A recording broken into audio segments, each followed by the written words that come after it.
nice. Good to see you. Well, while Dead Picks gets us live up on the YouTube, I'll save the plug for when we finally get going up there. Man, did you guys see Jake Paul knock out Mike Perry this weekend? Yeah, that was sad, dude. That Devastation. hurt my heart. Yeah, I feel the exact same way. I was bummed out. I ain't got no other words. I didn't actually think Mike was gonna beat him, but I did think that it would look better than that. And I placed a long shot bet on Mike, just money line. Nothing. I think I placed it by KO because I figured that's the only way he was beating Jake. There was no way in hell he was gonna outbox him. So I had hope, but I wasn't putting too much faith in it, but it was really bad. I mean, it really showed you how different the two sports of bare knuckle boxing and boxing are, in my opinion. Mike is a beast in bare knuckle. He would fucking destroy Jake Paul in a bare knuckle fight. I have no question about it. But it just showed it to me. It was a perfect display of the contrast between the two different sports. Yeah. So Jake called out AP afterwards, which is all right. So I get his gimmick there. AP's not considered old, even though he's getting up there. He's Jake's size, Jake's weight. But it's gimmick again. Why don't you just call out Deontay Wilder? He's the same height as AP. He's the same weight as AP. Why don't you just call out a boxer then? He would never. No, bro. he said he's going to get the cruiserweight title. I don't know any of the cruiserweight champions. I think there's 4 of them. All 4 of them wax him. Like, it's just insane to even bring that up. I mean, he just needs to keep doing what he's doing, fighting guys that is twice the size as and has a massive advantage over. Yeah, I mean, he's got a good gimmick going. He's cashing checks, and yeah, that's that. I mean, I agree with you, but he's never going to be. I think Jake Paul grew up as an internet kid star, and when it became time to become a man, and I'm not taking anything away from him, I think maybe he struggled with people respecting him, like as a man. Because he was a YouTuber, I was fucking laboring. You would have walked into where I was working and told any one of us you were a YouTuber, we would have just told you to get the fuck out. Like, we were, so I assume that there had to be some type of complex there. And this is just like the super complex of it all. Darren Till thought it was a fake fight. Anybody here feel that way? No way. I do. No, I come do a on. little bit. What do you mean? Like he took a dive or? Yeah. Or yeah. what? So Darren Till just said he feels like it was a fake fight. I got a little fuel for some fire here. So I believe it was on Believe You Me, Anthony Smith. I think I listen to a lot of this shit, guys. I'm just trying to give credit, and I think that's who it was. Anthony Smith said that he heard that some of the contracts that it was Anthony Smith or Paul Felder as a guest, said that they heard that Jake Paul has round clauses, like how Mike Tyson used to in his contracts. Like, if it goes to the first round, you're getting paid this much. If it goes to the second round, you're getting paid this much. If it goes to the third round, you're getting paid this much. He said that he heard that Jake Paul has stipulations like all the way into the 7th and 8th round so there is a huge financial incentive for these guys to just want to stay in there with him and not beat him. I don't think That's that was crazy. I never heard of that. That's insane. Yeah. Yeah. It's Oh, I've never heard of anything like that. But I can imagine with the Mike Tyson fights, because he's just fucking everyone up in the first, that they backload a lot of the opponent's money. But if Jake Paul's doing that shit, then that they were probably explain backloading why. Mike's money at one point. Yeah, well, that would explain why Anderson Silva went late. Like Anderson did nothing really in the early rounds of the fight. So yeah, a lot of dancing around. Yeah, I wouldn't be surprised if he has something like that. But yeah, if I was one of the opponents, I'd be screaming that from the rafters. Yeah, me too. But we don't know NDAs and all this other shit. Tyron Woodley implied that he's under an NDA for some weird shit, hydration clauses in their contracts and weight clauses up until like hours before the fight and shit. But I don't know. Who fucking knows? Mike released a tweet as fast as it all dropped saying that the clock starts now. And I still don't want to see Mike Tyson fight him. Yeah, Yeah, I don't really. oh, I'm gonna. he I'm would have gonna. he would have killed Mike Tyson, right? Like he would have killed him. You would think I don't want so. to see Mike Tyson in there with this guy. Nah, no way. Yeah, I'm thinking so. And he looks juiced. I mean, I'm not being mean. He looks juiced to the fucking gills. He looks ready to go. Conor McGregor tweeted afterwards, picking fights with Jake Paul, firing Mike Perry.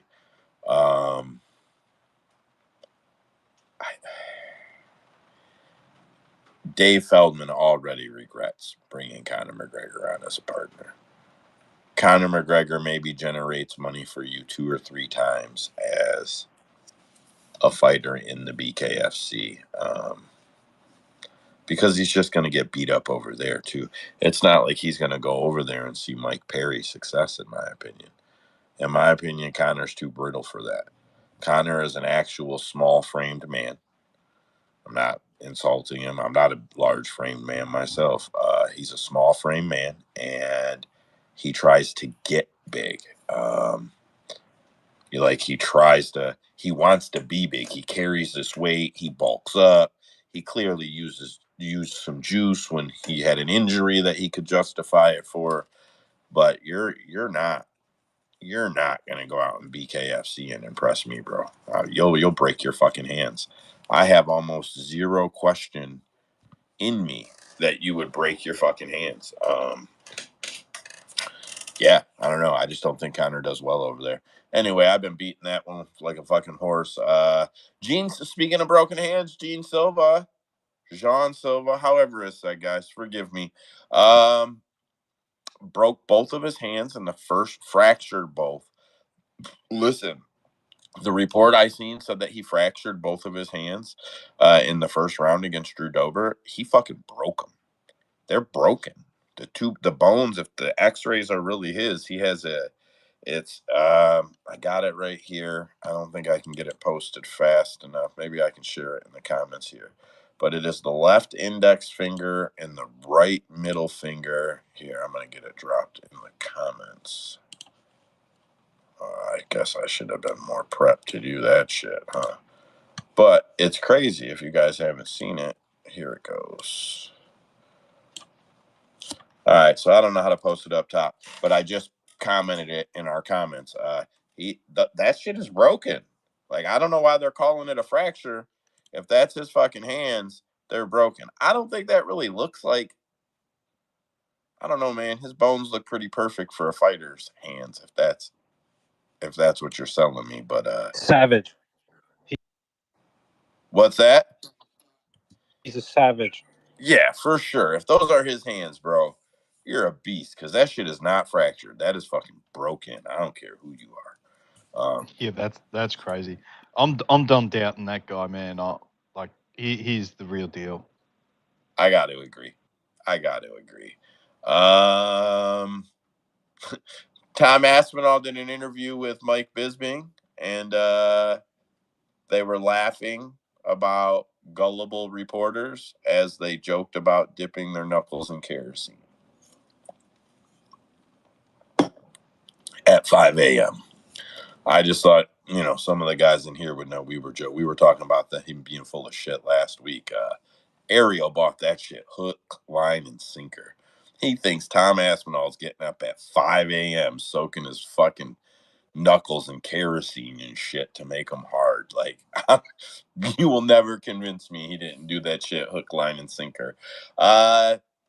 All right. So Dave Meltzer, who is a reliable fucking source, says that Nate versus Jorge did horrible on pay-per-views. He said it did TNA numbers. Now, I didn't look it up, but the report I actually heard this one, I think on the MMA Zone. I don't know, man. I listen to a lot of shit. I read a lot of shit. TNA numbers signifies that it did somewhere between 5,000 and 60,000 buys. I said 18 last week. I said I thought 18,000 buys. Or maybe I said 28,000. But it's low. Go ahead, Ozzy. Sorry, mate. This was for the Diaz Masvidal, was it? You talking about? Yeah. What were they thinking? Like, they promised my man 9 million. 10 million. Or 10 million, They gave whatever. him $1 million and promised him another 9, bro. Yeah. And then, like, so you got to imagine that. Sorry, Joe. You got to imagine Masvidal is getting a similar deal. No, right? They're not paying Masvidal 200 grand and then Nate 9 million. No, Masvidal made a post leading up to the fight that he's glad he didn't have to be concerned with any of the pay-per-view sale pay because he's getting his fee and that's that. It's odd that he was intuitive enough to be able to say, I'm glad I'm not dealing with that shit. So it was an ongoing issue. Mike, nice to see you on the microphone. Mike, go ahead, get after it, bud. Let me get you on here as a co-host, Mike. There we go. Oh, Mike had his hand up. Now he's not. I don't know if he can talk or what's going on there. Now he's requested. I sent you an invite. Let's see how this goes, man. You should be approved. I don't know. I'm gonna roll on until Mike gets figured out. There he goes. There he goes. Let's see if he'll be able to speak. Mike, can you hear me? Okay, can y'all hear me? There we go, bud. There we go. You want to get in on this TNA pay-per-view numbers for Jorge versus Nate? I mean, is anyone surprised? Like, I could feel it. Like, no one was really interested in that fight for Diaz or Jorge at all. No, I'm not surprised. I said last week I thought it would do like 18,000 buys. Like, no one's buying that shit. And I'm surprised it did that much. And they talking about how it sold out the gate, bro. The gate sold out the building. The building fits 13,000, but they're saying they sold 19,000 seats, which means you're telling me you got 6,000 people on the floor, which I don't believe that either. Okay, so whatever. There's definitely a discrepancy there. I just can't believe you got 6,000 fucking people on the floor. Maybe I'm wrong. But either way, they say they sold 19,000 tickets. The gate was $1.25 million. That's it. That was the whole gate. So they gave Nate $1 million up front. I don't know if they gave Jorge any more than what I originally read, but I read Jorge was getting. You want to see a huge discrepancy in boxing? I read Jorge got 300 grand. The only person who commented on that not being true was Ariel Helwani in a flyby comment talking about Nate's pay, where he goes, you think Nate and Jorge are getting this flat pay? Guys like Nate and Jorge are getting flat pay, and that's it. Jorge said he was getting flat pay. He said it. So 300 grand to him. I forget all the fighters on the other card, but I remember I added it up, and there was nearly $1 million with Jorge and all the other fighters on the card. So that's $2 million right there. You got to pay for the venue. You got to pay for all that other shit. Dude is at least, without the $9 million he owes Nate, dude is at least $3 or $4 million deep into this card. Now, to put this into perspective, 10,000 pay-per-views sold brings in $800,000. But that is before the provider takes their cut, which is usually pretty hefty. I'm going to assume 25%. So I think it's way more than that, Joe. I think it's me way more too. than that. Me too, but I'm just trying to be very, very generous. I think it's like 50%. But 25% we'll say. So you're looking at $600,000 to generate. I mean, you're looking at over 100,000 sales just to try and pay Nate.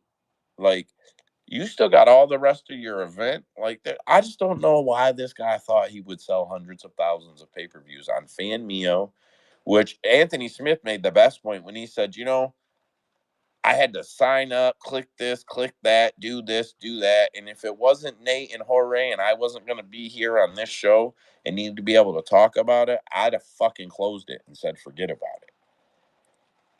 I don't know what they thought, man. I'll roll on from that one.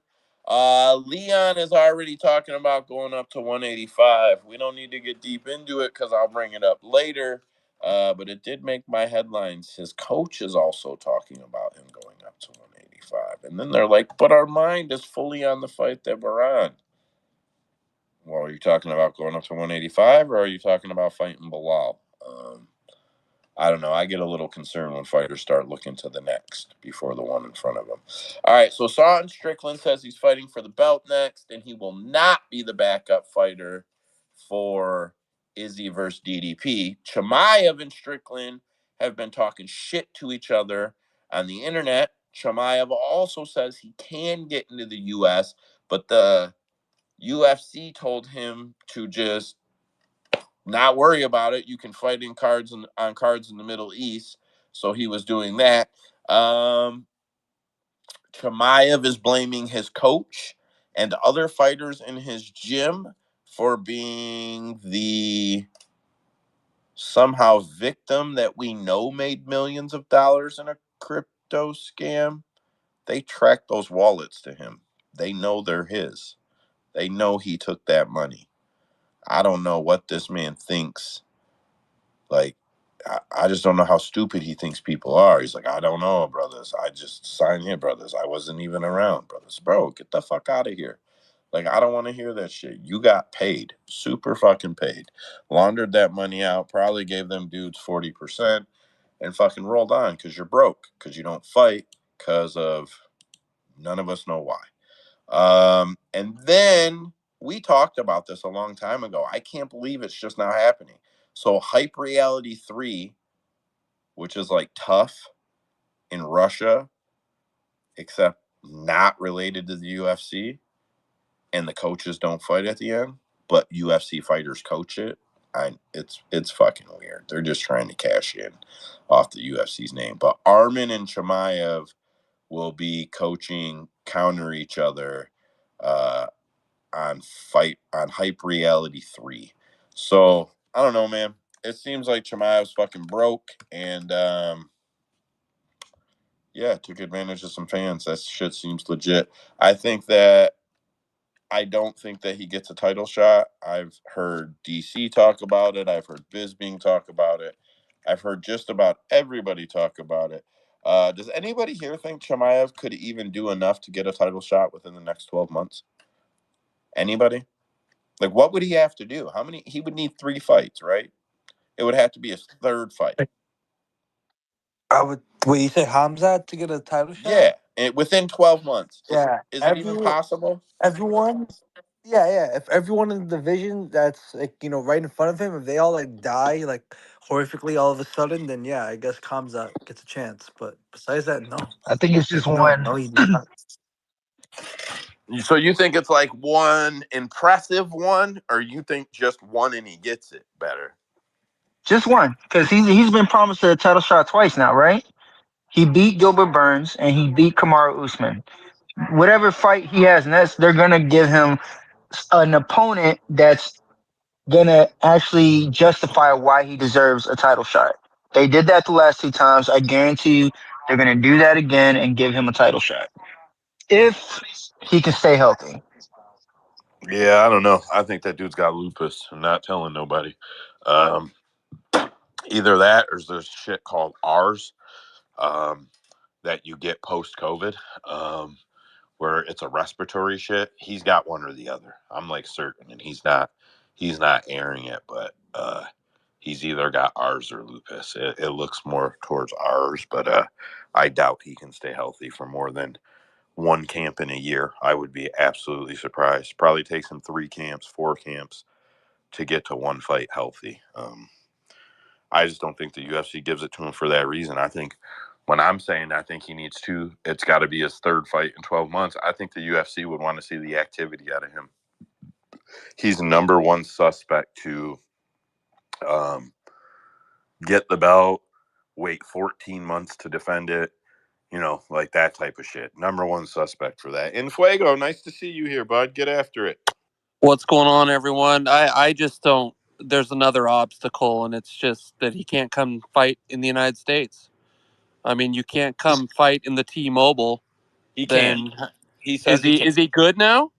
He says that he can, and that the UFC held him back and Huh. told him not to get his visa, and that he can get a visa anytime he wants, and that he probably is going to have to for his next fight or some shit. Well, that's interesting. After the little Bitcoin scam he tried to pull on people, I'd like to see if that's true or not.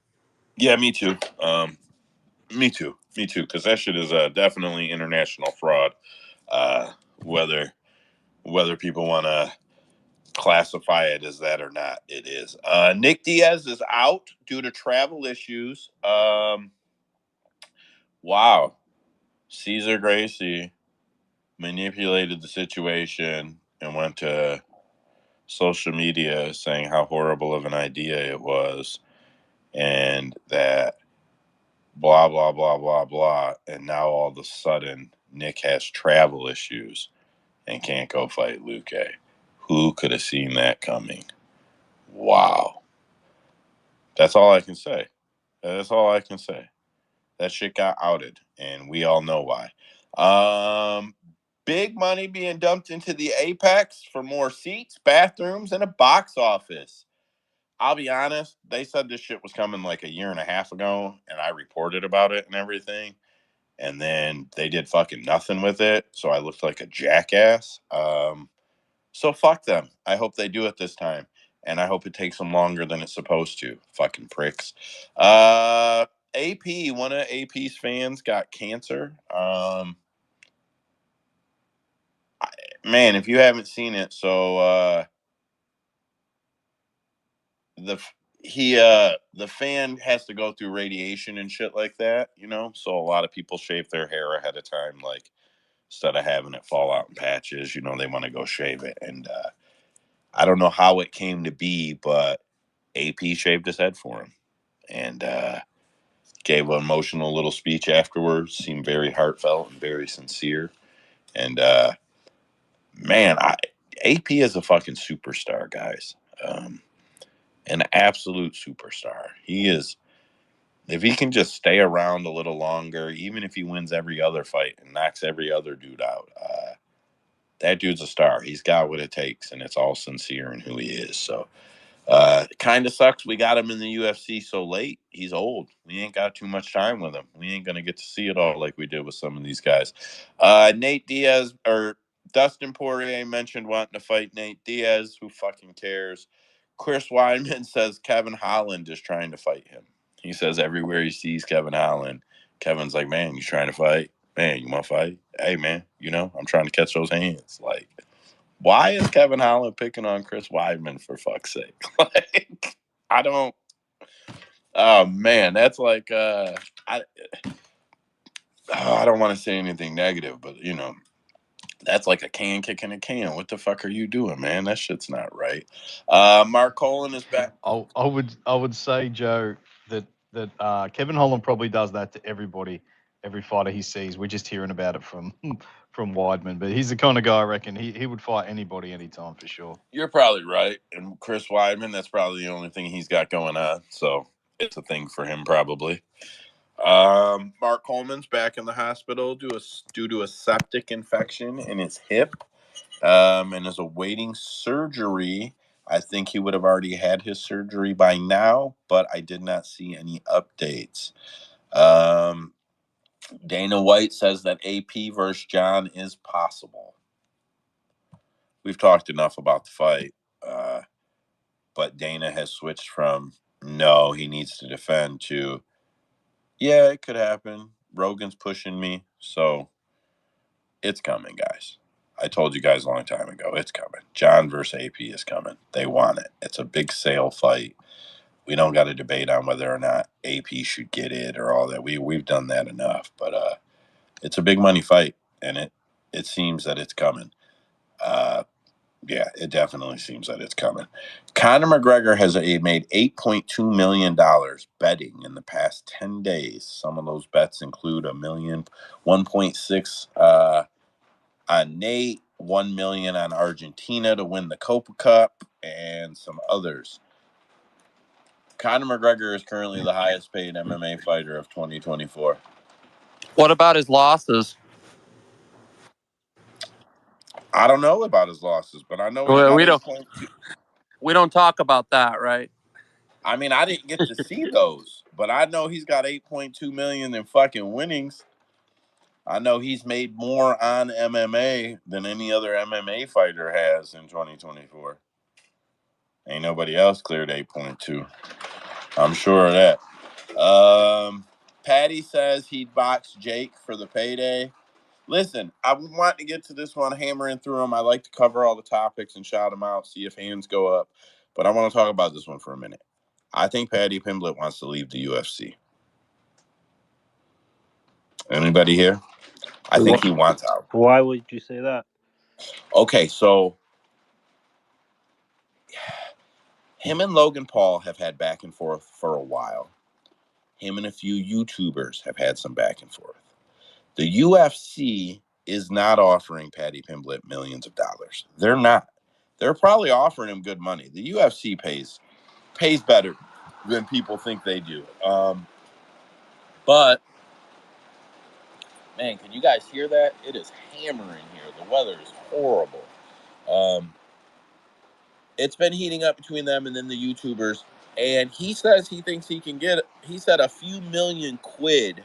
I don't know how much US money that is to try and cross it over for us guys, or how much Australian money that is to cross it over for Aussies. I don't know. But he thinks he can make a few million quid to box these guys. And now he's already talking about he would box Jake Paul. And we all know Jake Paul will definitely box a guy that weighs 135 pounds when he normally fights. Like, we all know Jake Paul will take that shit. I don't think he sees a clear path to the UFC title and millions of dollars soon. Yeah, I just think he wants to leave. That's all I got. Ozzy went up first, and then throw it over to Mike. Yeah, we were actually talking about this the other day on another space. He's fighting out his contract. That's kind of crazy. I don't think he's going to get that money anywhere else. Like, would he make any money in a boxing fight against Dylan Dennis? No, he wouldn't. Like, this guy's not famous. He's not popular like that. He doesn't have a massive fan base that are going to follow him to celebrity boxing. We've already seen with massive names like Diaz and Masvidal, nobody cares. Nobody they'll watch the highlights, they'll read about it, they'll stream it, but they won't fucking pay for it. These guys have got to tread carefully, leaving the UFC to go do this nonsense. Unless you're going to PFL or BKFC, I can't imagine he's going to get paid as much as the UFC. And to be honest, PFL is probably where he should go, not bare knuckle, because his boxing ain't great. Well, I would say my advice to him is ask Nate Diaz how it goes when you leave the UFC to make more money. That would be my advice to him. Yeah, exactly. Yeah. They'll say, yeah, we'll pay you $10 million. Yeah, They'll $10 give you million nothing. bucks. No problem, bud. Come on. Mike, get after it. Yeah, well, I'm actually not surprised that they do this, because when I heard the Bobby Green fight, I'm like, that doesn't make sense why they would do that. But then when I don't know when I found out, but when I heard that it was the last fight of his contract, I'm like, oh, okay, that sounds like UFC, because they're not going to get. That's usually what happens. Like, if they want to build you, they'll build you. But if you try to pull some shit like that, fight out your contract, so you can either have the leverage or just outright leave and go make a name somewhere else. They're going to give you a fight that they believe or know that you're going to lose against. But even then, like, wasn't Pat? I could have swore Patty said, like, in an interview, that he was already a millionaire before fighting UFC, which is why he wouldn't fight the top level guys for the pay that he's getting from the UFC. And they're not going to pay him anymore. I know he's got some dough because he was pretty famous where he's at, but he was pretty famous on gate sales. He's not from a region that buys pay-per-views. If you want to be pay-per-view rich, you got to be U.S. famous. That's where the majority of pay-per-views are bought. Maybe he can work something like that he can make money off these fights without the pay-per-view sales. Actually, pay-per-view is kind of like it should be like a dying thing right now. Like, eventually everything is just going to be streamed anyway. Yeah, the UFC is going to have to go over to the WWE model. We've talked about that shit in depth. You're inside of 5 years, pay-per-view is gone. And it'll be a $20 or $30 a month sports package with a provider, and it'll just all be included. Like that shit is inevitable. Here, did you know that, Mike? Did you know that I believe it was Roster Tracker at Roster Tracker. Good account to follow if you guys don't follow it. Did you know that they released a stat? They track every single exit fight of every UFC fighter ever. 90% of them leave on a loss. Legit. Yeah, I kind of figured. Like, barely anyone has that fairy tale ending. Yeah, it is legitimately 90% of fighters exit on a loss. So if you know it's their last fight, you know they're exiting, you got a 9-1 chance that them Did you bet on motherfuckers. Bobby Green? Hell yeah, I bet on Bobby Green. I missed the minus 110. I parlayed him when he was minus 110, and for some reason it hit my mind like, why didn't you just straight bet him? And I did it this morning. I dumped it on him. Oh, I won't lie. I parlayed him. I'm a parlay guy. You know me. I took him in LA. I'll talk about during the card, but yeah, I got Bobby in LA already, and I'm putting him in another one. I'm gonna take him to go the distance for sure. Mokaev says the UFC won't let him break John Jones' record for the youngest champ because they want to protect his star power. Nobody remembers that John Jones was the youngest champ in UFC history. It's not on his accolades when they talk about him. They don't say it in the UFC countdown when he fights. It's not something they give a shit about anymore. The UFC would want someone to break the record and get rub off of that, in my opinion. So I think he's just a bitter bitch. Yeah, I don't see no hands. I'll roll on. But I just don't think that's true. And that'll probably be circulating through all your media channels this week because the place I seen it probably was the first joint to report it. So I'm sure it'll hit all the channels this week, but I just think it's bullshit. Cody Garbrandt got a tattoo of like a sword on his forehead, poking through his eye and then down on his cheek or something. He's a fucking idiot. He's a fucking idiot. I don't even know what to say. Like, it looked so fucking stupid. Like, you should have had somebody draw it on before you got it, you fucking dumbass. Walked around for a few days like that. Dana White says UFC Noche will only be 10 fights because he's already spent $17 million. So, like, they're not even trying to put enough star power on there to break even. They're just like, fuck it, we lose. It'll take every good fight we got for 3 months to fucking save that card. We're done. Conor McGregor's gate wouldn't cover him and the card if they paid him to be there. His biggest gate wouldn't cover the cost of that card and his pay. Yeah, I don't know what the fuck Dana was thinking. I don't care what Dana says. There's no way it's going to be amazing for the people at home to watch. The Sphere on TV at home. It'll probably be cool, but it's not going to be the most amazing fucking thing we've ever seen. I think he's full of shit. Colby is now sparring with an influencer, recording cheesy, rehearsed endings. Colby is cooked, boys. We've already known that, but I only reported that so I could just say Colby is cooked again, just to be a dick. John Jones. So he pissed off the USADA workers when they came to take his blood. USADA worker Crystal Martinez says John got mad, took her phone, started recording them, was intimidating her. John's been charged with 2 misdemeanors, misdemeanor assault, and interfering with communication or exchange of information. It's like 10 grand and up to 10 months in jail. He was offered a plea deal and said no. He pled not guilty. John is saying that is not how it went down. I've got to say that I think USADA would purposely try to drag John through the mud. Like after that little ordeal where we seen him post that they were all good when they left. We seen him post the footage of them leaving his house. Everybody happy. I wouldn't be surprised if some higher ups in USADA pressured her.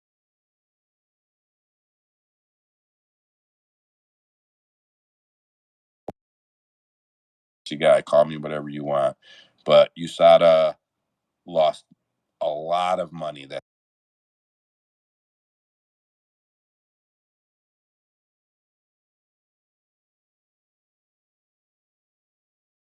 they were stealing from the UFC in the name of drug testing when the UFC won.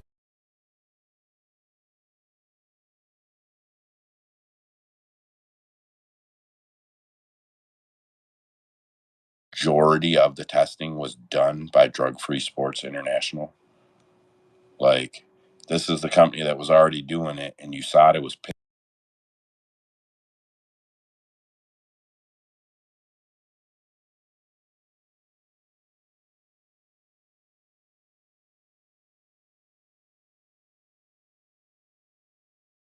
to go do it, and then taking all the profits. So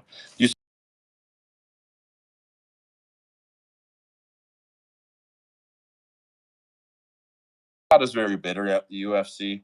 I've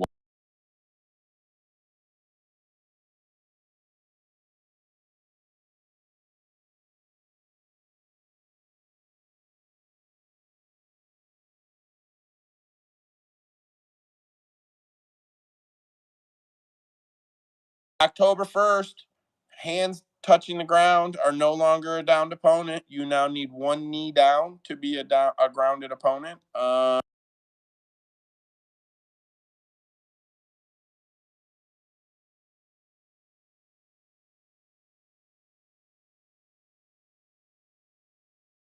manipulate, putting a hand down, lifting a hand up, putting.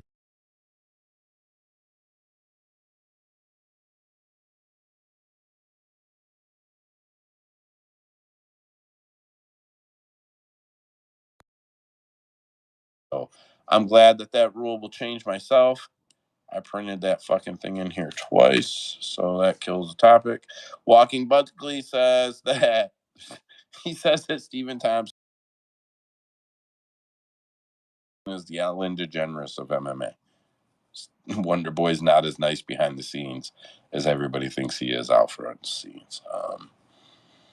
He also wants to fight Wonder Boy, so whatever. I just thought it was funny that he called him the Ellen DeGeneres of MMA. Dana White gave a full 5-minute speech at the Republican National Convention for Donald Trump. Whatever, not probably much to talk about there, but it happened. So an account named Pix at Pix Sorcerer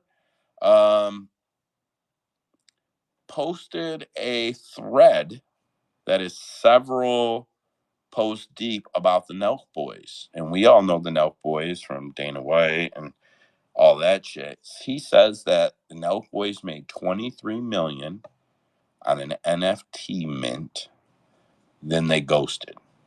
And it goes on and goes on. It's at PIXCORCERER. And he said that they ghosted. They basically took people for $23 million and they're fucking out. They didn't follow through on a bunch of plans afterwards. I don't know that much about the Nelk Boys. But but it kind of makes sense because they were just like asshat rich. They were just out there spending hundreds of thousands of dollars on stupid shit with no real explanation from where the money was coming from. Yeah, I just thought it was interesting. I don't know that a lot of people in here will see that story circulate, so I thought I'd bring it up. In the lead up to the Jake Paul fight, Jake Paul kept spraying W everywhere. Paris Hilton, Naomi Osaka, Little Dirk, and Fanatics. Michael Rubin gave that dude $14 million to invest in his W body spray. What the fuck, man? I just can't with this shit, man. Ronda Rousey has a new career writing graphic novels. Just big up to Ronda. I don't have anything bad left to say about Ronda. I hope she can find I hope she can find peace for herself. Walking around angry at all of MMA fans forever because you treated everybody like shit, and you still can't just go back and say, hey guys, I'm sorry, and I really want to be here. In some other words, you always have to say reporters make me the bad guy, all this other shit. I hope she finds peace in fucking writing graphic novels. Juliana Pena implied Kayla Harrison is on the juice. Kayla fired back on the MMA Hour. She's pretty pissed about it. Says she's been tested by USADA since she was like, I think 12 or 15. And she's pretty pissed about it. Says she considers that very serious accusations. And I actually don't disagree with her. Aussie. Sorry, mate. Just wanted to make a quick comment on the Ronda Rousey thing. Like, she's kind of disappeared from MMA media altogether. Nobody really talks about her anymore. She could have been the biggest, like, still the biggest star. Like, she could have been doing all the mic work. She could have been doing play-by-plays, all that kind of stuff, interviews. She threw all that away. Like you said, she just got angry at everybody because she wasn't the best all of a sudden. And yeah, it was kind of crazy, but she kind of wasted a lot of potential. I don't know how big she is in this wrestling world. It seems like she's already out. Falling away from those guys. It's already out. So it's done. Now she's writing comic books. I mean, you know, she, like you said, her ego. I don't know whether it was her ego or whatever her issue was. But once she got head kicked, man, that was it for her. She kind of just fucking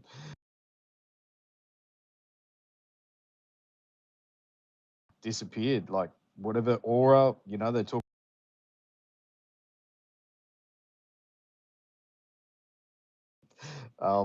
You know, she could have stayed in the UFC, been a big star, had a massive media platform of her own, or something like that. And now she's really doesn't have much at all. But yeah, she's got to make amends somehow if she wants to kind of get back into this circle. I hope that she does. She would be super big famous. And after she went off and did what she did in the WWE, she would be huge for MMA again in a new way. Ronda's problem is she has to be the center of attention.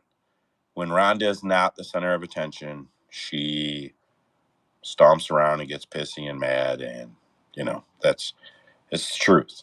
I mean, even go watch the lead ups to her fights. If she was not the fucking center attraction, if there was any attention on the other girl, the other woman, she absolutely hated that person. You know, you did it to yourself. You treated everybody like shit. You looked down your nose to everybody, and now you're mad. Everybody's like, fuck that chick. You know, like whatever. Fuck. We got a lot of guys like that. Matt Hughes. Everybody's like, oh, he got hit by a trade. Sand story. Matt Hughes was a dick. I don't feel good that he got hit by a train, but I don't give a fuck. All I know about him is he was a dick. Like, I'm not. Just because you're an MMA fighter don't mean that I have to have a bleeding heart for whatever your cause is. Ronda did that shit to herself. Championship rounds, which is a pretty legit account, tweeted a MASH report that's that Russian outlet that reported that Khabib was behind on his taxes. Their newest report says that enforcement proceedings have been initiated against Nurmagomedov for around $900K. The case, and I am reading their tweet, full credit, at Champ, CHAMPRDS. Good account. The case against Kape was opened on July 5th, and since that time he has been prohibited from leaving the Russian Federation.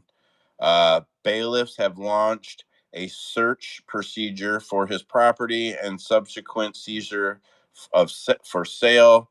Then it says it includes a family house in Dagestan and his car collection, and then list off his cars, which are worth several $100,000. In total, he owes $3.4 million. They are back on that number again. Man, I did my best digging. You guys know, probably it feels like 2 months ago now, when we put up a YouTube video with all the details. He owes that money. He owes it. I feel pretty confident he owes that money. Just all things add up. All right, last few minutes before we get going on the card here. MVP wants to fight Marty Usman. Ian Gary wants to fight Shavkat, and good for him. Good on Ian Gary for calling out Shavkat. Everybody said he wouldn't. Everybody said he didn't want to fight him, and he called him out. And he wants to fight him, but it looks like Marty Usman and Shavkat are going to fight each other, maybe on UFC 308. I don't know. All right, so good. This is a good sign. Jumps in and wants a mic immediately, and if they don't get a mic, they leave immediately.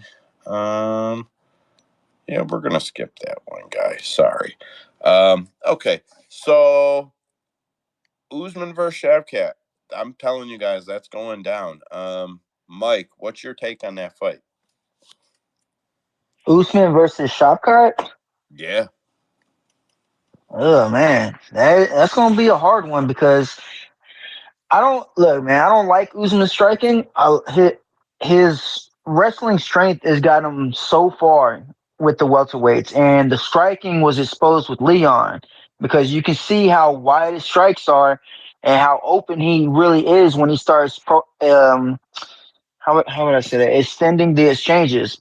I think Shavkat's going to fuck him up on the feet, so he's going to have to take him down immediately. And Shavkat can wrestle too, so I don't know how this is going to go. I was about to say, bro, that might not be a good look for him either. Shavkat catches the back, bro. I know Usman is high level, but Shavkat gets your back, you're probably done. I don't care if you're Marty Usman. You're probably fucking done. He gets your back. Ozzy. You already know I'm getting that Shavkat round 3 sub, Joe. I take that shit round 2. Round 2. Over 1.5 though. Over 1.5 round 2.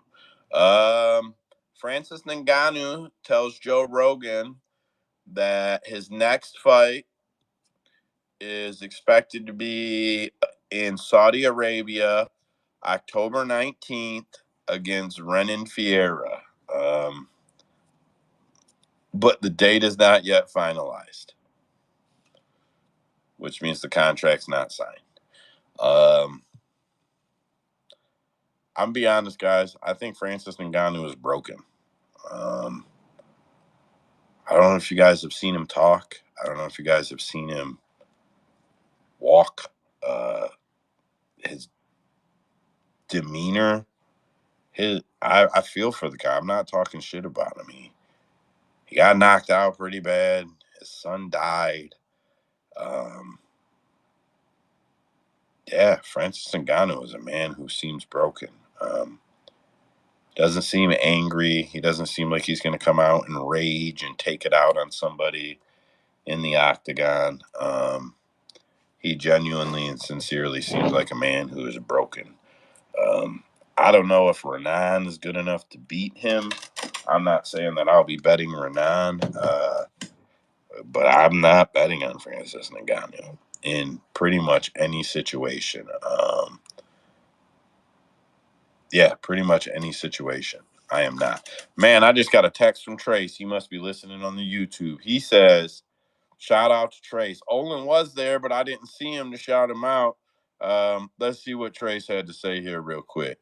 He says you'll be able to get Shavkat round 2 or 3 on FanDuel.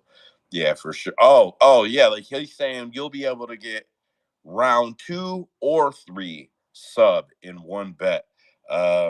Nice bet. Trace, good guy. He'll be back around soon. I keep in touch with Trace. He's just taking a break off right now, guys. All right, we're rounding into the card here. There's a few fight announcements. We'll save them for chitter chatter after the card is over, and that pretty much does it. So we're going to flip over here. I need to move some of my screens over. Quick plug, everybody in here, if you bet MMA, which I assume you at least consider if you're sitting in one of these spaces listening to us talk about it, capmma.com is our website. It's free. There's no ads. There's no pop-ups. There's no forever loading. If you're the first time you're there, it might take 20 seconds to load in. It's a live odds board, 40 different books, up to 40 different books. I mean, up to 60, but usually around 40. We got tail of the tape, side-by-side fighter comparison. You can look up over 3,000 MMA scorecards there when you're doing your research. If you click the little blue icon next to fighters' names, those are all the news stories about them in the last 3 weeks from 7 of the biggest outlets. And if you click compare stats right next to their names, it'll autofill it into the side-by-side comparison box for you. There's a whole bunch of other cool features over there. We've been working on it for a long time. Check it out. Give it a try. You don't even have to sign up. You don't have to sign up. You just go there and use it. Ozzy, what do you got, bud?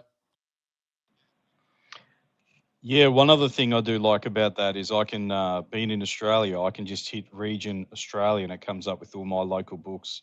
I don't have to worry about, oh, what's this odds? Oh, Bet Online, I don't have that. Or DraftKings, I can just hit compare and it goes to all the Australian odds, which is good. With the compare stats, though, I've been trying to use that and it's not coming up. Okay, so some of it is spelling issues. So if it is a UFC fight, it will search UFC.com first, and it will look for all that information, and it will bring it back to you. If the UFC, like Michelle Waterson Gomez, is still just Michelle Waterson at UFC.com, there's no way for the system to know that they have her listed under a different name. So there are situations where the UFC has a different spelling of the name, and it just won't bring it up. The other thing that I just can't seem to get out of the system is if you put a space after the last name, sometimes it won't draw it. But yeah, that's the biggest problem with the UFC odds, is that the UFC logs these guys under different names and nicknames and partial names. And it has to be perfect spelling. Yeah, but it should work the majority, 95% of the time. You should be able to get the fighter up. And thank you for mentioning the regions, because that was one of the first things I did, is that we have all the different regions broke up. And it's like a fundamental thing. I forget that it's a thing that you might not even get everywhere. We've been doing that for so long. And Ozzy, I'll DM you after the space, probably sometime tomorrow, and see if you can give me some examples of what hasn't been working for you, because I do want to know. Also, when you click UFC rankings, UFC leaders, PFL standings, one rankings, it is all live information. None of that is old information. It is all live information from the source. Okay, UFC 304. Edwards versus what's his name? Oh, Belal Muhammad. Edwards versus Belal Muhammad 2. Here we go. We'll kick the card off. First fight on the card is Shauna Bannon versus Alice Ardeline. Did I say it right? No, I'm just kidding. Probably did. Damn. I struggle with some of them, man. I try to get them. This isn't a fight that I have any interest in. Alice is coming into the UFC. This will be her debut. I don't know enough about her, and I know that Shauna Bannon, when I seen her fight, she was a fade. She was not a fighter that I was at all impressed with, and I know who she is, and I remember watching her fight. Mike, are you new? I'm sure you did some actual tape study on this fight. What are you doing with this fight? Arlene moneyline. She's good. She times her strikes well. She's aggressive when she strikes too, and she's just overall just well rounded. Her timing for me is what sold me.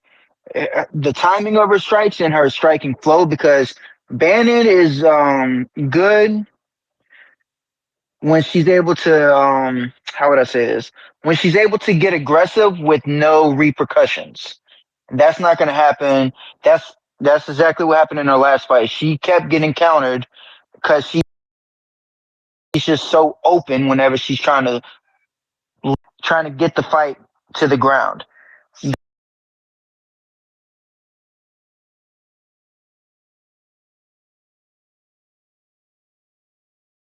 So, in my eyes, this is an Artelian money line play.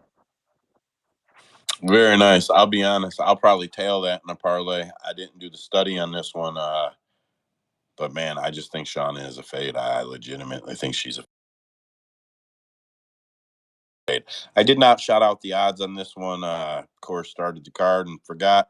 24 books are reporting this on our site. Minus 182 for Bannon, plus 148 for Alice. That's an average over those 24 books. Man, that I can't believe Bannon is a minus 182 against anybody. I'll hit the host, and then we'll go to, I think it was in Fuego first, and then Aussie. Dead picks. Yeah, this is not really an original take from myself, but it's more so just letting everyone, in the chat, in the space know what's up. Usman was texting earlier in one of the groups saying that he regrets that he missed the line movement on Ardeline, if I'm not mistaken. So I'm pretty sure Usman was confident in playing Alice because he was saying, he wanted to fade Shannon. I mean, you did say at the start of the breakdown that Shannon's a fade. So, I mean, if you're thinking it, Usman's thinking it, I'm pretty sure it's a good dog. I mean, you got better times, plugging it too. So, yeah, that's something I'm going to have a look at. Yeah, after what Mike said, I mean, I trust Mike. He's got good tape study. I listen to the things he said, and I do some tape studies. And usually I align with the things he says. I've even said stuff in here, and Mike's like, "Man, I'm glad you brought that up because we typically align in tape." So if Mike says she looks that good, I'm probably going to take a shot on her in a parlay. Not anything deep. Maybe just a 3-leg, something I do at the beginning of the card. In Now, Fuego, get after it, bud. Oh, go ahead, Dad. oh, real quick, just so you know, I'm not saying she's that good, like she's gonna beat something. I'm just saying she's gonna beat Bannon. That's it. That's the Yeah. level. Oh, that's all I took from it. That's what I'm saying. Yeah, 100%. In Fuego, get after it. Yeah, I love how the mean streets of Twitter are talking up this girl because she fought 2 fights against Wei Li Zhang and Belbita, even though she got subbed by both of them. What an accomplishment! But at the end of the day, Bannon's way too high. She opened as a minus 192 on Pinnacle. She got steamed to 200. Now she's back down to minus 175 on Pinnacle, which indicates a little bit of buyback on Ardeline. But I run a model every week, and it has Bannon winning at a pretty high clip. So for me personally, it's Bannon by decision or nothing. In Fuego, do you publish your model anywhere? Not yet. I need to do some back test. I need to do some back testing, Joe. It's not as accurate as the old the model on YouTube that you're running. Okay, fair enough. If you ever decide you want to publish it, just article it, man. I'd love to get. Yeah, I'll DM you. I'd love to get you signed up on the site, and you can put it in the card books. Aussie, get after it. Yeah, I can't really add too much to what everyone else is saying, but yeah, this money line is a little bit off. This Shauna Bannon, she doesn't have a very round-winning, fight style. She's going to hop around on one foot, trying to land a side kick, doing a lot of karate stuff that's not working for her. She's really not interested in winning minutes. I think she just likes to land a side kick and shit like that. I'm going to have to take a shot at the dog here as well. I agree with everyone. Very nice. Very nice. Man, I didn't have a play on that one. I got to write that. I didn't write it down. I got to write it down, or I may not remember that everybody was on. I think it was I don't know if it was Dead Picks or Mike. Some was saying that this Alice girl comes out, man, and she's a bat out of hell on the feet, man. She'll stand there and throw 20 punch combinations. She's got a very aggressive style, and against a karate girl that's just trying to land side kicks and shit, it's probably going to look like a really good bet after the first round. Hey, Aussie, are you going to go with the old OnlyFans fade on this one, though? Isn't she on OnlyFans? I thought we faded those girls. Dude, I don't know, man. I doubt it. I doubt I fade the OnlyFans. Yeah, that's not a model that's going to pay in long term. I guess maybe. I don't know. I'm not going to go down that rabbit hole. Up next, we have Mick Parkin. Listen, guys, this is the one. This is the big fight of the card. Mick Parkin and Lukasz Brzeski. These boys are heavyweights. Let me click over to the odds here. So 29 books. Parkin is minus 294. Brzeski is plus 226. The over is set at 2.5. So I think Brzeski is not UFC caliber. I have probably been his biggest hater since the day he showed up, and everybody in here knows it. But I think there's a good chance this fight goes over a round and a half. On the alternate, I think it's a good over 1.5. But I do think late into the second or into the third that Parkin could finish him. But I do like the over 1.5 here, and I am 100% fading Brzeski. I think even at minus 294, Parkin is a good parlay piece. He's not good for much more at minus 294, but he is definitely a parlay piece there. Mike, what do you got, bud? All right. Well, I'm not hating on Brzeski that much, but yeah, I'm with you on Mick Parkin. Mick Parkin, I've always been high on him because I like his striking style. It's very like in your face, but I can slip your punches and hit you. And he's got those heavy leg kicks. I think the leg kicks and the wrestling are going to be his keys to victory because Brzeski on the feet is a handful. That dude throws a lot, and he has the cardio to throw high volume for 15 minutes. But Mick Parkin picks his shots better, and he always has the wrestling advantage. So Parkin by decision. Yeah, I'm not mad at that either. I'm not mad at that at the by decision. I'm not saying that I would bet Parkin's finish, but I do see some finish. I do see some finish quality in the late. Zaza, what's up, bud? You don't get in on him too much. Take it over. Yes, sir. I like the over in this one, and I agree with better times on the Parkins by decision. Not mad at it. In Fuego. Yeah, I kind of jealous at the guys that got Parkin at 200. I know that's a lot for a Parkin, but he got steamed to 227. He's up to 286. I think he's a pretty comfortable parlay piece with our boy Patterson next, because I don't think Crosby's UFC material either. So I like Parkin a lot, and I don't know about minus 286, but minus 200 to 220, if you got him there, I think that's a really solid play. Yeah, the best line you can get on him now is Betson, which I don't even know what region that is, and it's minus 263. He got smoked everywhere, bro. He got smoked everywhere. Aussie fight fan. Wait. In Fuego, you just spoke. Did you put your hand back up? No, my bad. It didn't go down. Okay, no worries. Aussie, get after it. Yeah, I'm kind of a little bit on the other side here, man. I know Parkin should be the favourite. He should win. I think it goes the distance, to be honest. If he doesn't get takedowns in this fight, which he might not even shoot, I don't think this might be messy. It might be a bit of a messy fight, and Parkin, I know this Brzeski guy is not good. He's not good. But neither's Usman, neither's Machado, neither's that Neves guy he fought in the Contender Series. Like, Parkin's fought the worst of the worst, and Brzeski is no step up in competition, don't get me wrong. But, I think he's probably live here at this price, man. Unless Parkin goes out and gets takedowns, I think it's probably going the distance. And if it goes the distance, we're probably looking at who lands the most strikes. And it might be closer than the money line suggests. So, yeah, I'll stay away from this one. Yeah, it's a pass for me. I definitely wouldn't parlay Parkin, though. Remember when Brzeski landed all those shots on Budai? He still lost. Yeah, he should have won that fight. That was a bad judging. He won that fight in my eyes. I thought that was I pretty looked bad. over that fight. I thought he lost. I thought he won that fight too. But I've looked over that fight a few times since, and that fight was really close. So you can't really. I couldn't be mad either way. I was mad because I bet on it though. You know what? I hope this does go the distance and we get an idea of the judging for the card, if there's any real bias judging or anything like that early on.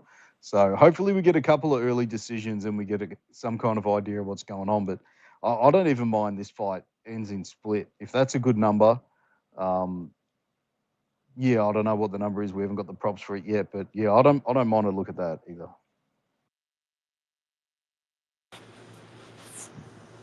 Hey, with the fight starting at 6 p.m. Eastern time, what are your guys' thoughts on the lines on these fights, given the time difference for the UK?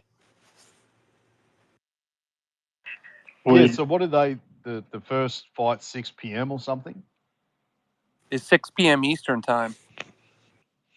So Right. that's like midnight over there almost, or like 10 p.m.? It's 5 hours difference. 11. It's East 11 Coast time p.m. too. Yeah. It's 11 p.m. So the main cards, main fight. So the main event's like what, 4 a.m. something? Yeah. As late as 5 a.m. they could walk. Yeah. Well, I guess the fighters should have already been training like that. You would think. Some have. Wait, Some have. why couldn't they put it like an early card though? So what I understood was everybody's like, oh, you got to cater to the U.S. market. But we've seen them not do that before.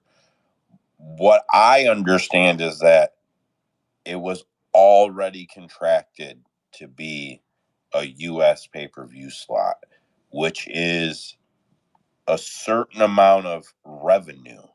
And then they moved it to Manchester, and they still needed to generate that revenue. Therefore, due to the agreement with ESPN is like, that's cool, but it still starts at this time. This is what time you told us this card will start. This is what time we are going to run this card. So that's my understanding as to why the UFC actually factually is doing it like this, is that it was already contracted. It was already slotted with every provider everywhere. It was already set. Yeah, I think if it was a fight night or something like that, they would cater to the English market. But it is pay-per-view, and we know England doesn't buy pay-per-views. So yeah, if they're going to put on pay-per-view cards, it's going to be American time for sure.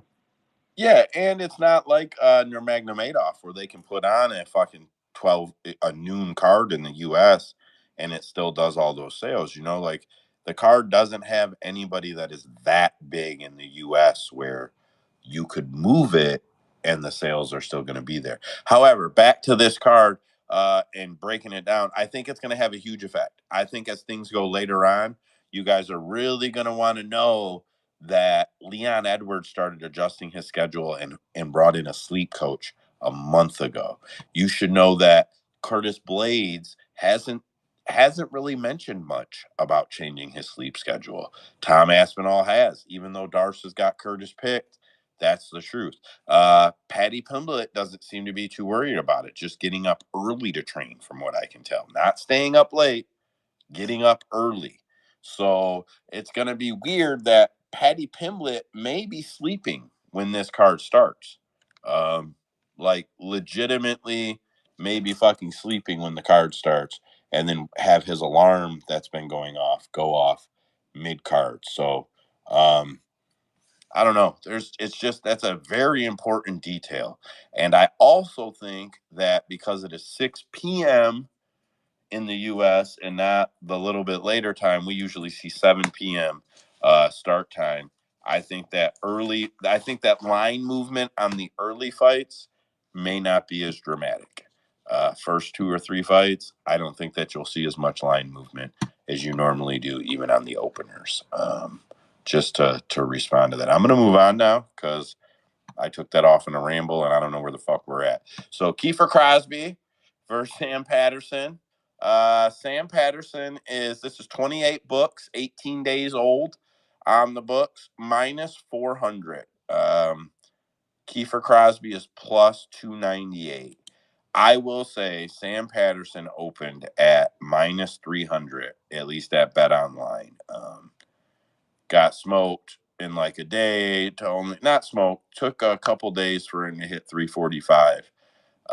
And then today, it says in the past 24 hours, he got hammered from minus 357 to the minus 460 that he is at on Bet Online right now.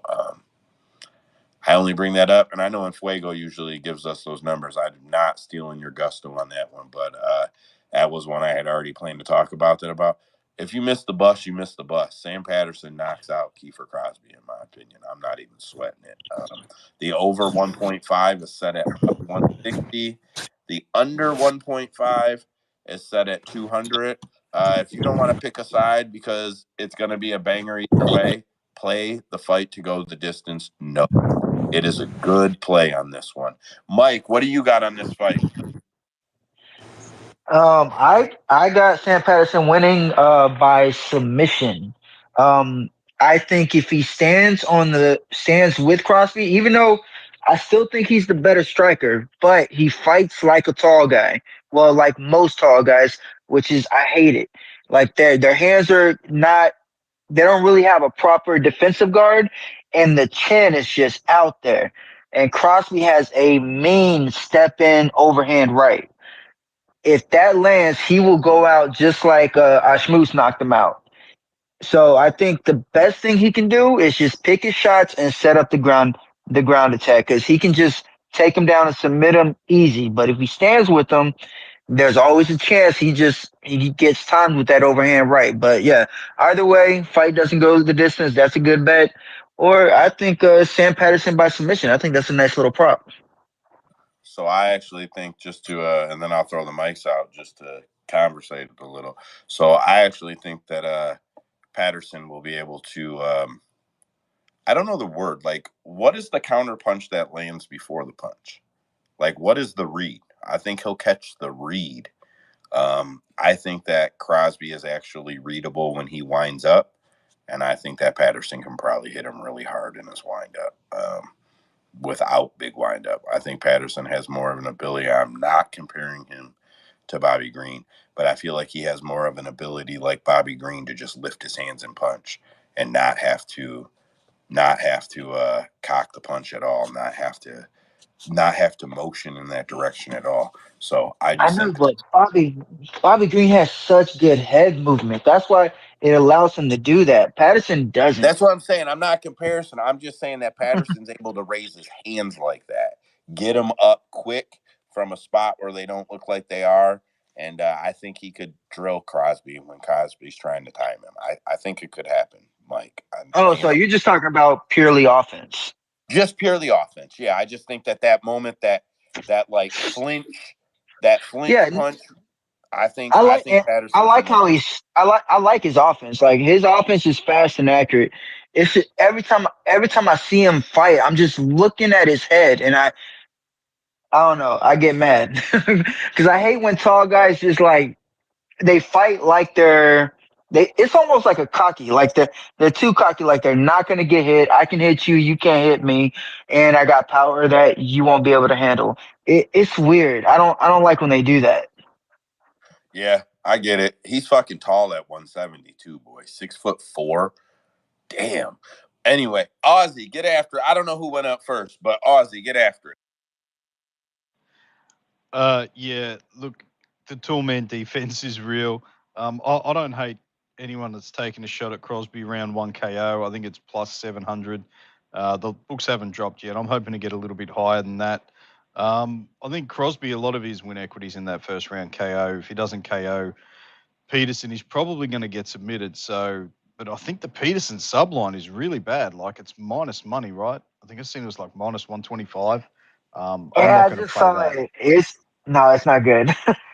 Yeah, I mean maybe sub 1 or sub 1-2, something like that. I really don't think this goes to the third round. He's either going to get knocked out or he's going to get the submission. So yeah, it's probably it's definitely I don't know. I just don't have that much faith in the submission to pay minus money. He might get some ground and pound stoppage or he might get knocked out himself. So yeah, I'm going to take a little stab at the Crosbie round 1 KO just because I mean so much of his win equity is in that first round knockout. Yeah, I think that's a nice bet.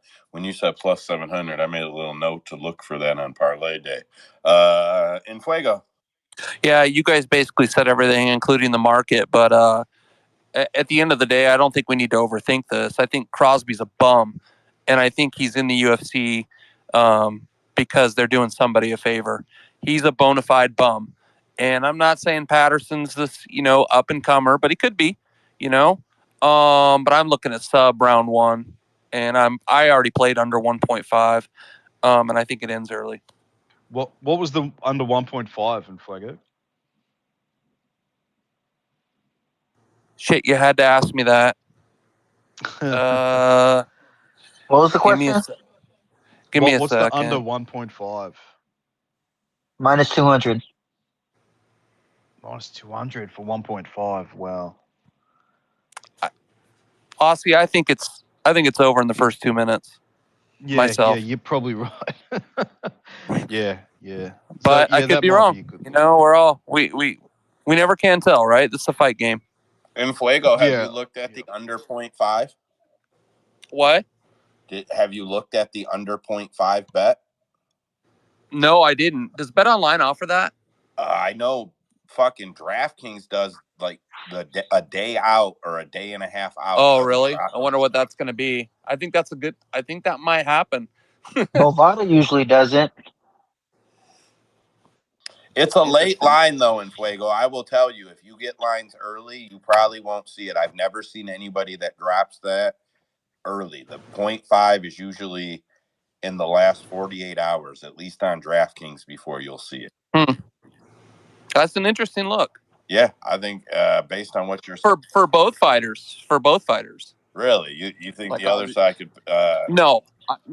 I'm trying to make Aussie feel a little better. I don't think Kiefer Crosby's going to compete in this fight. But to Aussie's point, his win equity is in the first round, so why not? It's these two going out and going at it.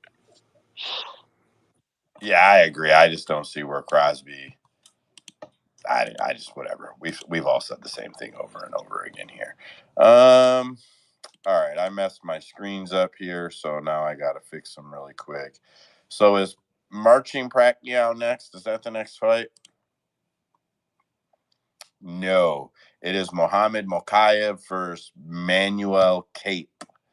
Manel Kape. I shouldn't have said Manuel. It's Manel Kape. These guys are fighting.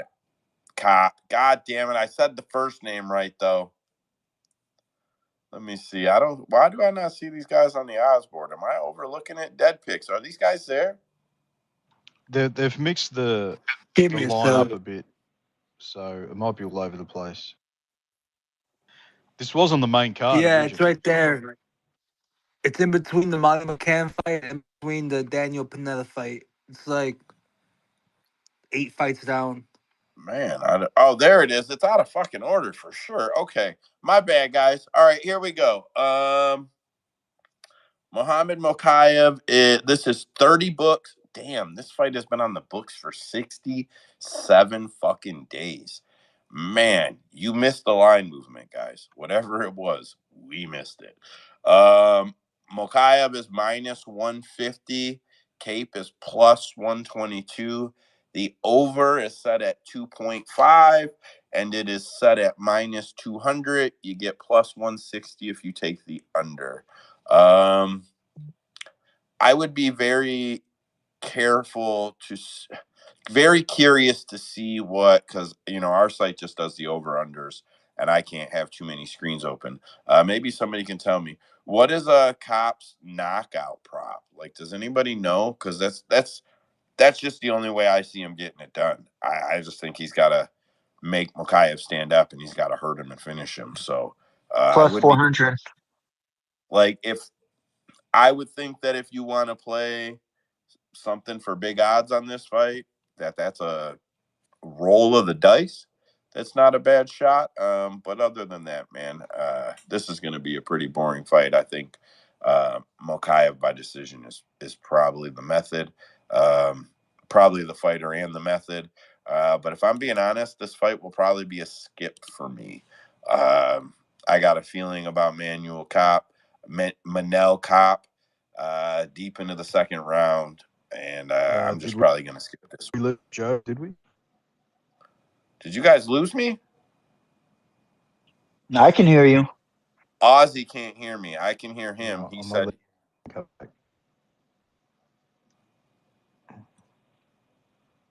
all right, I removed him as speaker. Let me add him as speaker.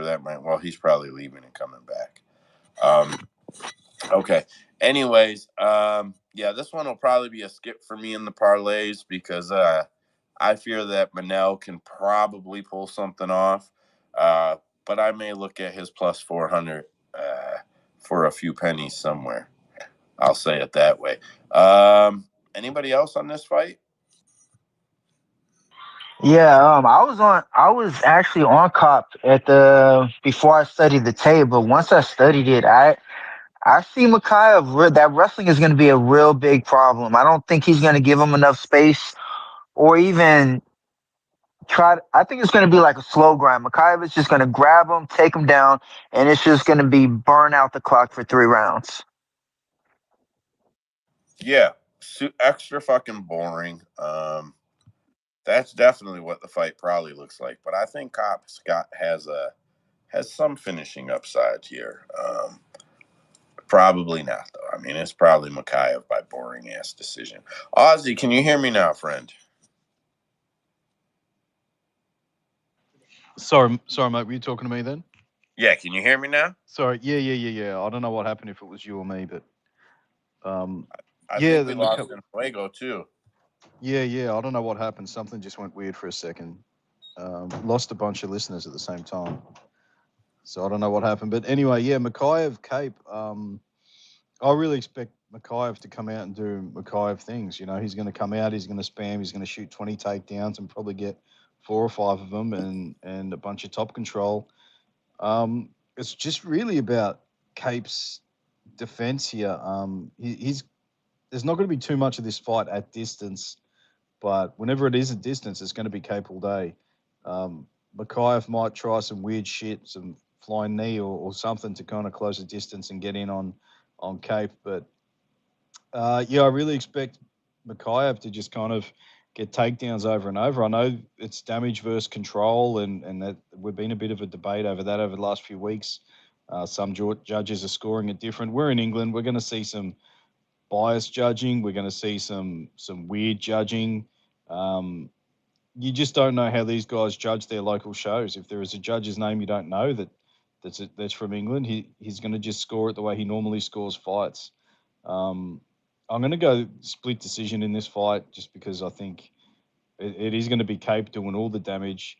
Mokaev is going to be getting all the takedowns. So I'm also going to be looking for a same game parlay, same game multi, whatever you call it, where Mokaev lands the most strikes, but Cape lands the most significant strikes. Generally, that pays really well if you go opposites on that. And I can just see Mokaev just landing some bullshit punches to the ribs on the ground that aren't going to be significant strikes, but they're going to be recorded as strikes landed. And you look at some of his fights, he gets like 20 significant strikes, and then you look at his stats, he's got 120 strikes, but only 20 of them were significant. So Yeah, that's something sneaky that I'm going to have a look at if you got access to Bet365.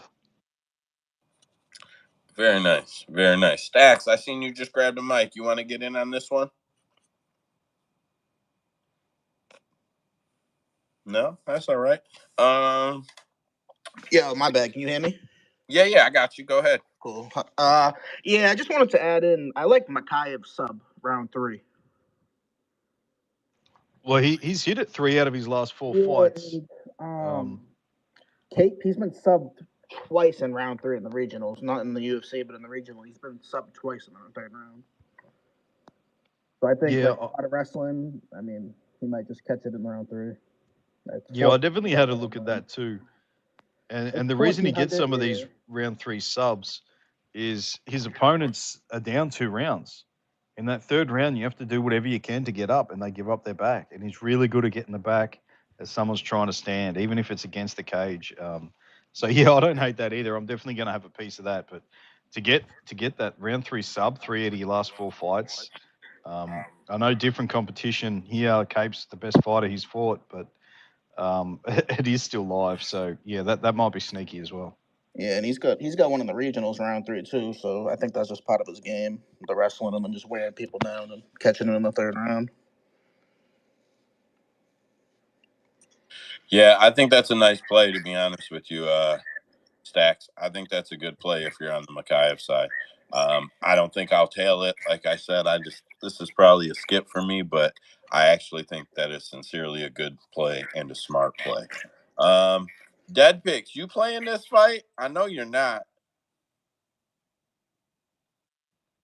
No, I'm like you. I'm gonna parlay this one up. I was looking at Cop, man, but like I said, when you got guys like Better Times, guys like Usman, certain guys, giving out plays, you gotta just listen, go do your own studying and see what's up. So I'm for sure gonna have to see what's up with this Cop Mokaev play. But I mean, if fucking Ozzy and and beat times are on Mokaev, then I might just stay away from Cop altogether.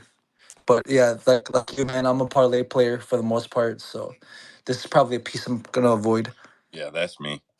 It's probably a good fight for people that are hammering props. So that round 3 sub is real nice. That was a great call there. And I still like the Cop knockout. I still think it's possible. All right, next up, Oban Elliott and Preston Parsons.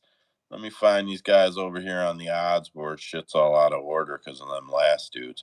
Oban Elliott, this is 28 books, 18 days it's been cooking. Oban Elliott is plus 115. Preston Parsons is minus 143. I really like the over on this fight. I don't give a shit who wins.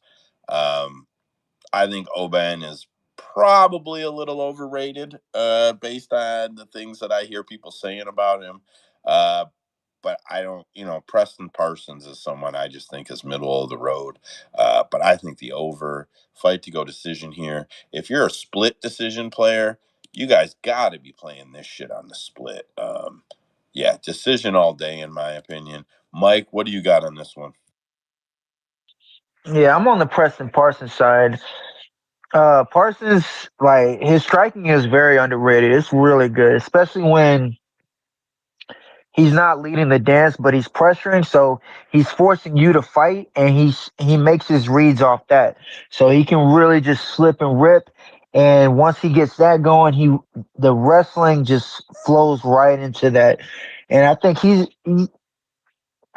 the stronger wrestler, definitely the better striker. So I think the pressure, the striking, the cardio, he's gonna overwhelm him if it's not a decision. I say like a late round 3 finish. You definitely think it's going over, though, huh? Oh yeah, definitely. Yeah, me too. Ain't no way around it, in my opinion. Ozzy, get after it. Yeah, I really like Parsons here, man. A lot, man. He's kind of one of my more confident plays, and the two guys that he's fought so far. This what's his name? Oban Elliott. The two guys he's fought so far. Val Woodburn, we know is not great, and this kayak burrito guy is really not good, and that was a majority decision. But Parsons is really good, man. I watched a lot of his fights today, and he's going to go for the takedowns. He's going to try the arm triangles. He's going to get the back. He's going to, he's always working for a submission. I like his sub at plus 400. When those odds drop here in Australia, I'm definitely going to grab some sub. I'm going to grab some sub 3. And, if Oban survives all these scrambles and back control and all that kind of stuff, I guess it could get a bit funny come the judge of scorecards. But I think he's probably the better fighter on the feet as well. So I think he's got him covered everywhere. He doesn't really get that tired. He's not great when it comes to maintaining that back control. He can lose the back a little bit, but he gets to mount really quick, man. Like he's got a lot of different sneaky positions to get to that mount, and I think he's probably going to do it here. Land some really good ground and pound, and either get a arm triangle or rear naked choke. So I'm really confident in Preston Parsons this week. He's definitely going to be a play for me. Very nice. Very nice. I don't see any more hands. This isn't one I'm going to throw at people. This isn't a fight everybody's probably dying to bet, but you all will. You all will. Up next is Caolan. I don't know exactly how it's said, but I believe it's Caolan Loughran versus Jake Hadley. Let me click over to the odds board here. I should have been there. I know, fucking slacking. I got 88 things going on my screen. Caolan is a minus. Fuck, I don't know, guys. I was not prepared. I moved the fight on like a jackass. Caolan is minus 230. Oh, they're all the way up at the top, bro. Why are these fights out of order? Our odds board does not list fights out of order normally. Why are they listed out of order? It's fucking driving me crazy. And thank you for covering that, Dead Picks. The over is at minus 240, and the under is at plus 190, and that is 2.5 rounds. I'll be honest, man. I thought I was going to be sneaky saying that this fight would go over and that this fight goes the distance. I thought that like the over would be set at 1.5 rounds. Like I really believed that. We usually know. You know what I'm saying? It's pretty rare that we're really waiting to see what it's gonna drop at. I really assumed this was gonna drop at 1.5 and the over was gonna be an easy hammer. I'm still taking the fucking over. It's gonna go over. I know these guys got all these early finishes, but anytime they face any type of real opposition, they go the distance. And I think they take each other the distance. So I'm on the over here. Mike, what do you got? Same, but I didn't study the fight. But from memory, I can just tell like Jake Hadley is not going to be able to deal with the wrestling strength of Loughran. On the feet, he might be able to do something. Even then, is going to be kind of close because Loughran, whenever I hate his hooks. His hooks are like some of the worst hooks I've ever seen. But when he throws his shot straight, you can really see like he's got power in his hands, and the forward pressure, his ability to take a shot, and if he gets Hadley down, Hadley's not going to be able to get up. He might try to play jujitsu, but Loughran that dude is so good on the ground, not just with technique, but with strength. He's hard to just move. And that's going to be a big problem for Hadley. As far as the over, I don't know. I just know it's Loughran all day. I mean, I'm not mad at that. I just feel like this one takes the over, man. I don't know. Sometimes you see two finishers that you just know they're not going to finish each other. Aussie. Yeah, I think both of these guys are good enough on the ground to maybe cancel each other out and survive some kind of sketchy submission attempts. If Hadley wins, it's because he has caught him in something. He's either landed something big on the feet and grabbed a sub or whatever. But yeah, I kind of agree. I think Loughran's probably going to get this. I'm not rushing to bet the minus 200. I might just leave this fight be. Maybe I'll have some over, split decision, something crazy. But I think they both, like you said, it probably goes the distance unless Hadley either gets knocked out on the feet or catches something himself. So yeah, which I don't think happens at a high clip. I think both these guys are pretty tough. Hadley, in his I don't know if it was his last fight, he landed that awesome body shot and got the TKO there. I guess it could happen, but Loughran's pretty tough. Hadley's moving up in weight for this fight, right? I don't know if it was short notice or if he's just moved up, but yeah, Hadley's really probably got to be really aggressive and really look for these opportunistic submission attempts on the ground. But he's definitely going to go for it. If you're going to bet Hadley sub, he's going to go for it. He's going to take his take your money and fight for it. He's going to go for that sub positions. But yeah, I'm not sure if I'll get to it. Fair enough. Stacks, go ahead, get after it, bud. Yeah, I like Loughran by points. I think both guys are tough, and I think if Hadley's going to win, I think he's going to have to win with the submission or knockout. But I think Loughran's tough.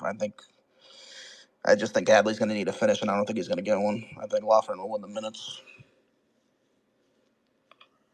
Fair enough. I like that because I like the over. So me and you can be friends on this one. All right. Next up, I feel like we're gonna kill this one, and I don't want to. Molly McCann versus Bruna Brasil. 31 books, 18 days. Molly is minus 345. Bruna Brasil is plus 262.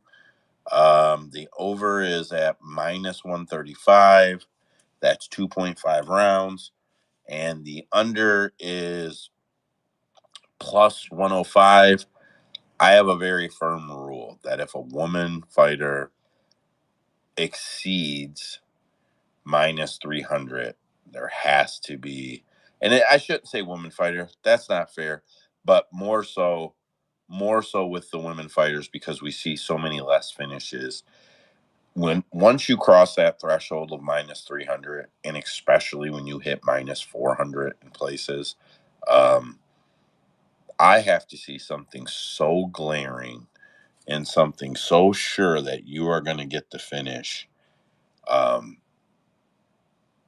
Like I have to just no question it.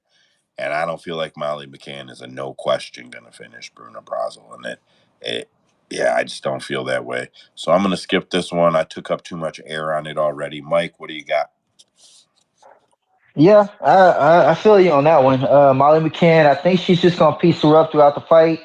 Brazil is severely, I don't know what it is, but whenever she tries to go for her offense, there's no setup. She just lunges in, and her hands aren't even like I don't even know how to explain it. It's bad, bro. She's gonna get pieced up by Molly McCann. Even though Brazil's the bigger fighter, longer fighter, Molly McCann's boxing is so good. She moves her head, she knows how to get in and out, and she always keeps her eyes on the opponent, no matter what's going on. So whatever's coming at her, she can see and make adjustments right away. That's how she got that spinning elbow on Carolina. She was looking at her the whole time and set that elbow up, and it was just something she thought of on the fly.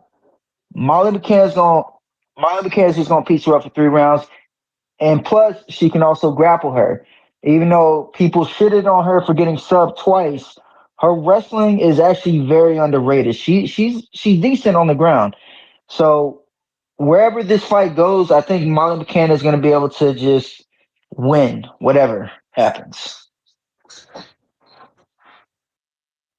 Yeah, I don't have a strong disagreement with that at all. Probably still a skip for me, man. I don't know. I just at that chalk,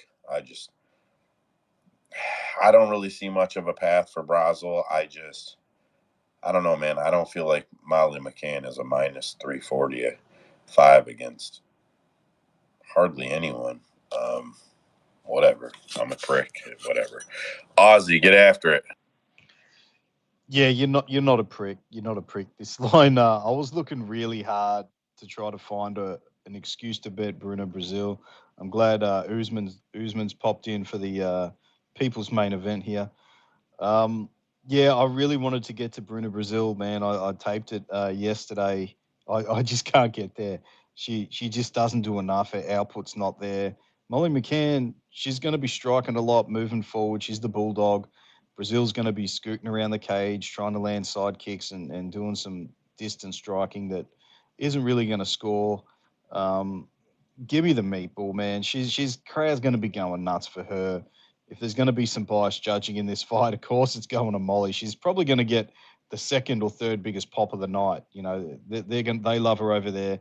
Molly McCann by decision is probably the bet. I'm not going to parlay her at minus, what is she? 300, 330. That's just insane. Maybe some decision. I haven't checked her decision prop, but yeah. I mean, even Molly KO, I'm looking at it now, is plus 250. That is terrible. That's just insane. She's got a couple KOs from spinning elbow. That's just meme stuff. You know, I don't expect her to get a KO here. Sorry, Molly decision plus 140. Yeah, if you can take a minus 330, turn it into a plus 140, which is what I think most of her win equity is in the decision. I don't really see her getting a finish. Yeah, give me the meatball plus 140 decision. Yeah, I mean, I guess I'm not mad at it, but fuck. I don't know the order, so I'm gonna go in order left to right down my screen. Zabets. Yeah, I agree with a lot of what Aussie had to say. I don't see any way Molly's gonna lose in her hometown or home country. So Molly by decision, or I'm gonna take a double chance by submission. Also, we'll see. I mean, I get it, guys, and I'm not arguing with you. I'm not betting her at those odds. And it's not that I don't bet shit at those odds. I'm just not betting her at those odds. Stacks, get after it, bud. I wanted to bet the under in this fight, but just the number, I mean, plus 100 for a women's fight just ain't going to work. Yeah, bro. Yeah. Plus one. Like, But, who the fuck's going to even, who's going to do that? You know what I mean? But I honestly, I think Molly's going to knock her out in either the first or second round. Like Ozzy said, 250 doesn't work either. Hope FanDuel's going to give us a little bit better, but I don't know. I feel like the crowd just going to come out all hyped. I mean, Brazil's been knocked out twice in the regional scene. You know what I mean? She's got 3 knockout losses as a chick. Like I don't know. I just feel like Molly's going to come out and just knock her out early. To be honest, but the numbers just not there. Yeah, I feel like it's a fight lined up for Molly to get a W in her hometown. Yeah, maybe another spinning out. I loved when Ozzy said, "I can't get to Brasil." You're never gonna get to her. You're never gonna get to her, bro. But fucking minus 345 on Molly McCann, plus 250 for a knockout. Just no fucking way. Usman, nice to see you in here, bud. Finally locked the kids out of the house, man. Listen, they're only 6. Put some food on the porch. Get after it, bud. Man, I am not even home yet. I got them 3 silent in the back seat right now. I don't know, maybe they've fallen asleep, but I had to get in and grab a mic to tell all y'all don't know what the hell y'all are talking about. Bruna Brazil is going to go in there, hit her with some shit, not get hit, walk out with the bag of money, boys. Bruna Brazil Hit her with what? With that shit, bro. Come on. With what? Come on, man. You know, this shit. Hey, you can't step on the Nate Diaz quote, man. Jesus Christ. I'm just talking shit. How's it going? Are you really betting Brasil? No, of course not. If I'm going to fade it, you know me. If there's 2 minus 200 or more women's fights on the card, you fade one of them. I'm not betting minus 240 on fucking Shauna Bannon, that's for sure. Give me the other girl with the YouTube account or whatever the fuck her name is. Listen, guys, he's got his kids and his wife in the car. He's going to be bullshit talking about, I ain't betting that. I ain't betting that. He's lying to y'all. Hey. Kids are in the car. Wife's in her own car. I'm here. I ain't betting Molly McCann at minus 300, and I suggest all of y'all don't as well. Yeah, she is the side 100%, man. You're just not giving us nothing for fucking taking it because she's not. It's not a guarantee. We're just all unanimously deciding that Bruna. Let's be honest. We're all unanimously deciding that Bruna Brasil sucks. That's what we're deciding. I'm gonna skip on here because are we entering the main card? Nope. Is this the main event of the prelims? Nathaniel Wood versus Daniel Pineda? Is that the main event of the prelims? Bingo. Oh, okay. Why? That's supposed to be the fight that makes people want to buy more fights. I would have thought. It wasn't. The RoboCop would have been a good one, but they moved that and Mokaev for whatever reason. But yeah, we're stuck with this. I can't believe this is the fight that they're going to try to use to launch into the pay-per-view. Like, man, Nathaniel Wood minus 435 plus 320 on Pineda, 29 books, 18 days old. Bro, Nathaniel Wood gets as bad as minus 500. Like, are you fucking kidding me? All right. Yeah, it's not there either for me, man. I know that Daniel Pineda is not good. I get it. I know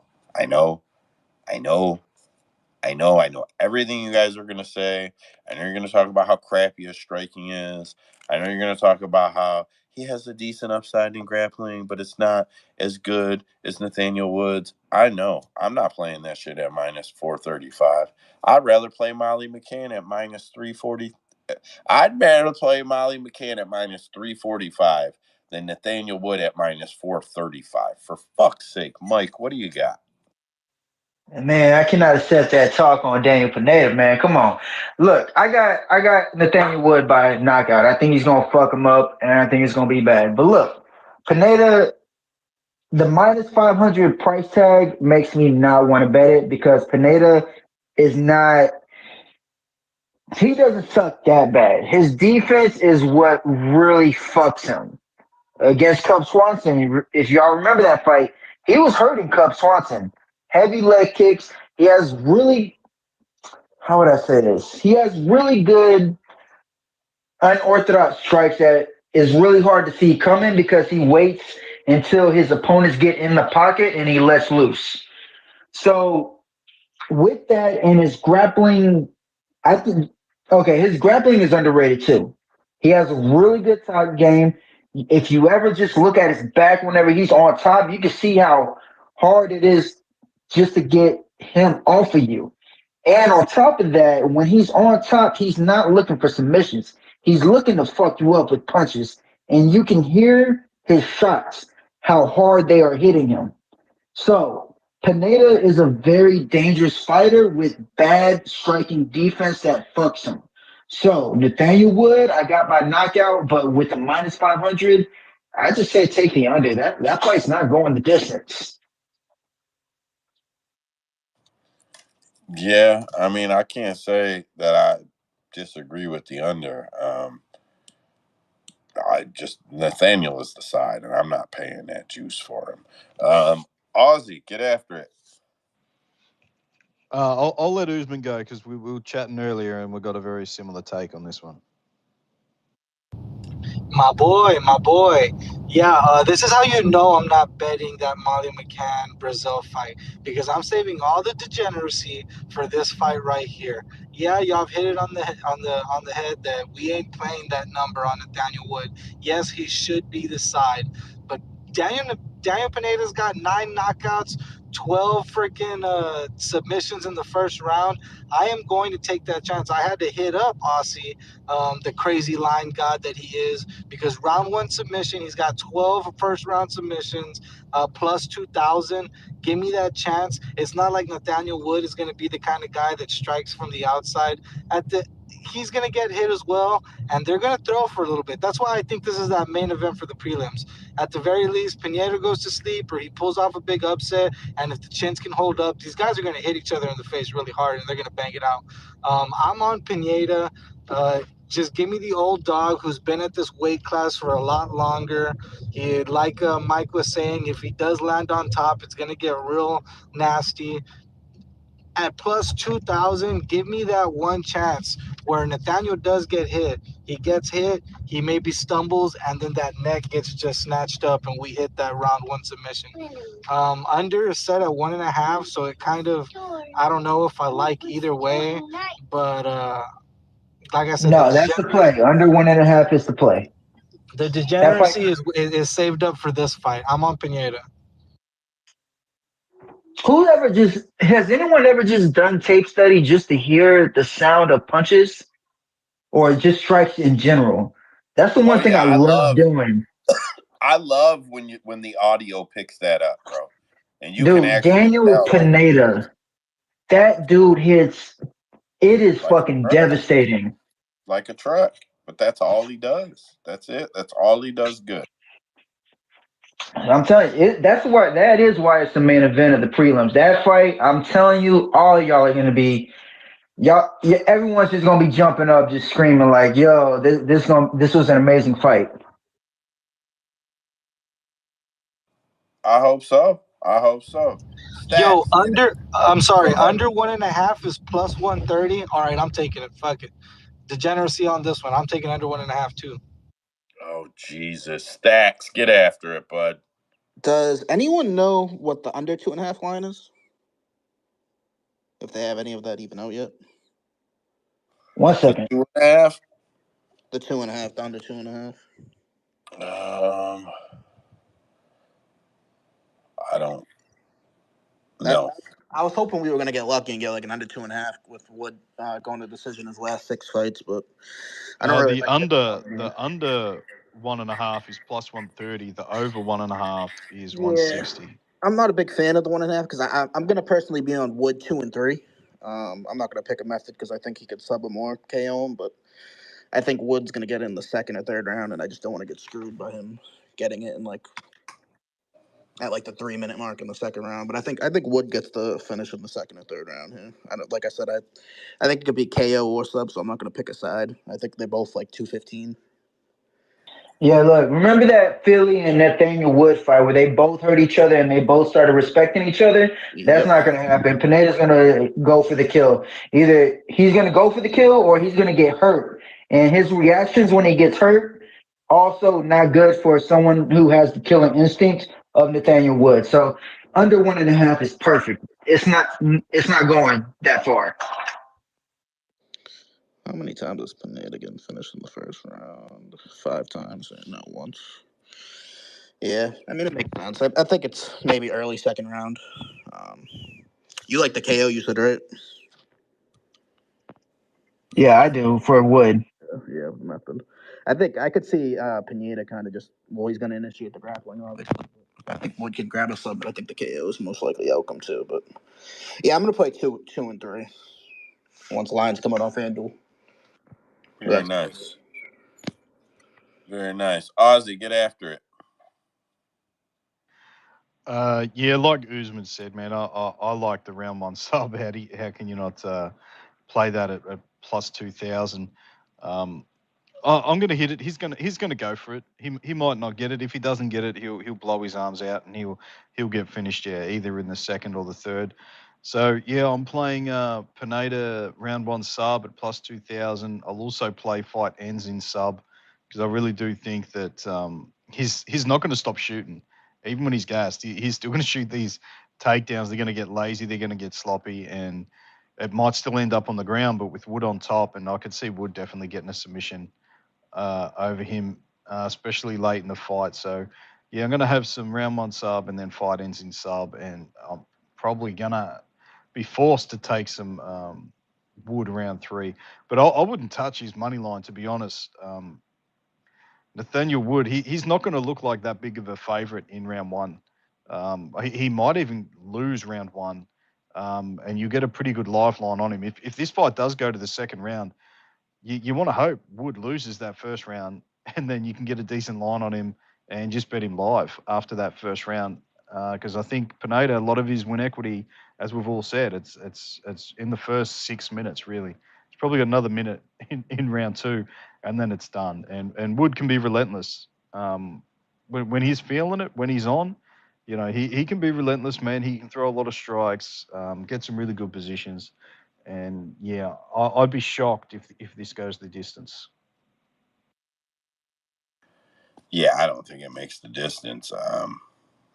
Yeah, I would doubt that this fight goes the distance. All right, what's next? I don't see no more hands up. We crushed that fucking fight. Main card time. So this puts us at Arnold Allen versus Giga. Wow. Minus 256 on Allen, plus 199 on Giga. 67 days on the books, 31 books. If we click bet online real quick, Arnold Allen opened at minus 222, got hammered to 256. He's back at minus 235. Man, I'll be honest. I've been I don't know the word, but I've been a fan of Arnold Allen. I thought he was going to get it done against Max. I didn't think Belal was a great look for him. I'll be honest. I'm not confident that Giga is a great look for him either. But I will say that I think it plays out on the feet. And I think that Arnold's straight, like he has a nice straight punch. Very powerful.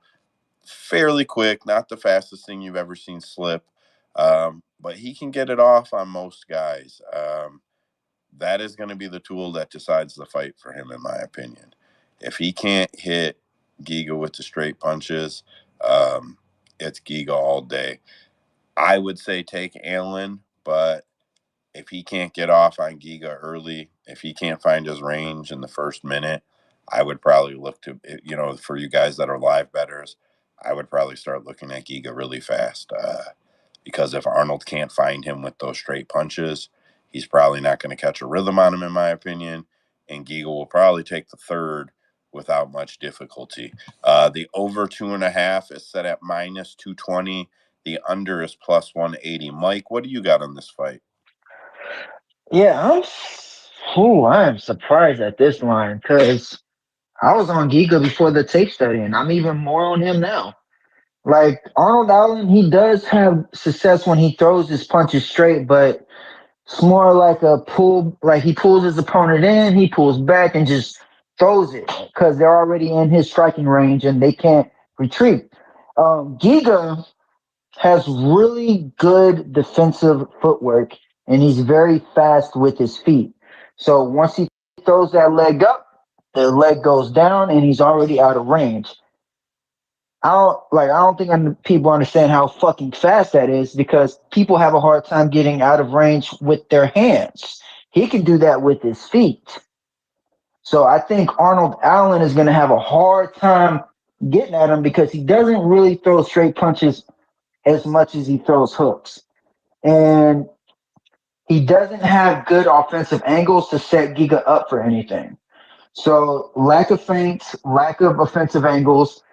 Giga, his punches are good. I like almost all of his strikes are down the center line. And that is perfect for a person who runs in a straight line for his offensive attacks. Giga is going to knock him out. That is my prediction. I actually think that's a really good take, but when I said wow, when I looked looked at the board. I couldn't believe he's sitting at minus 256. I opened the fucking, you guys haven't heard me open to check what somebody opened at. Like, I couldn't believe he's sitting at that. Man, his only path is to land the straight punches. And I do agree with you. They're baited straight punches. And then not only will he bait you in attempt to land the straight punches, if he misses them, he will then chase you in an attempt to land them. Yeah. God damn it, you are fucking on point, bro. I love when we go back and forth like this. Yeah, bro. Like, even like he'll miss. Like, he'll bait you in, and then he'll miss that straight punch, and that's not enough. I'll get you with the next one, or the next one, or the next one, or the next one.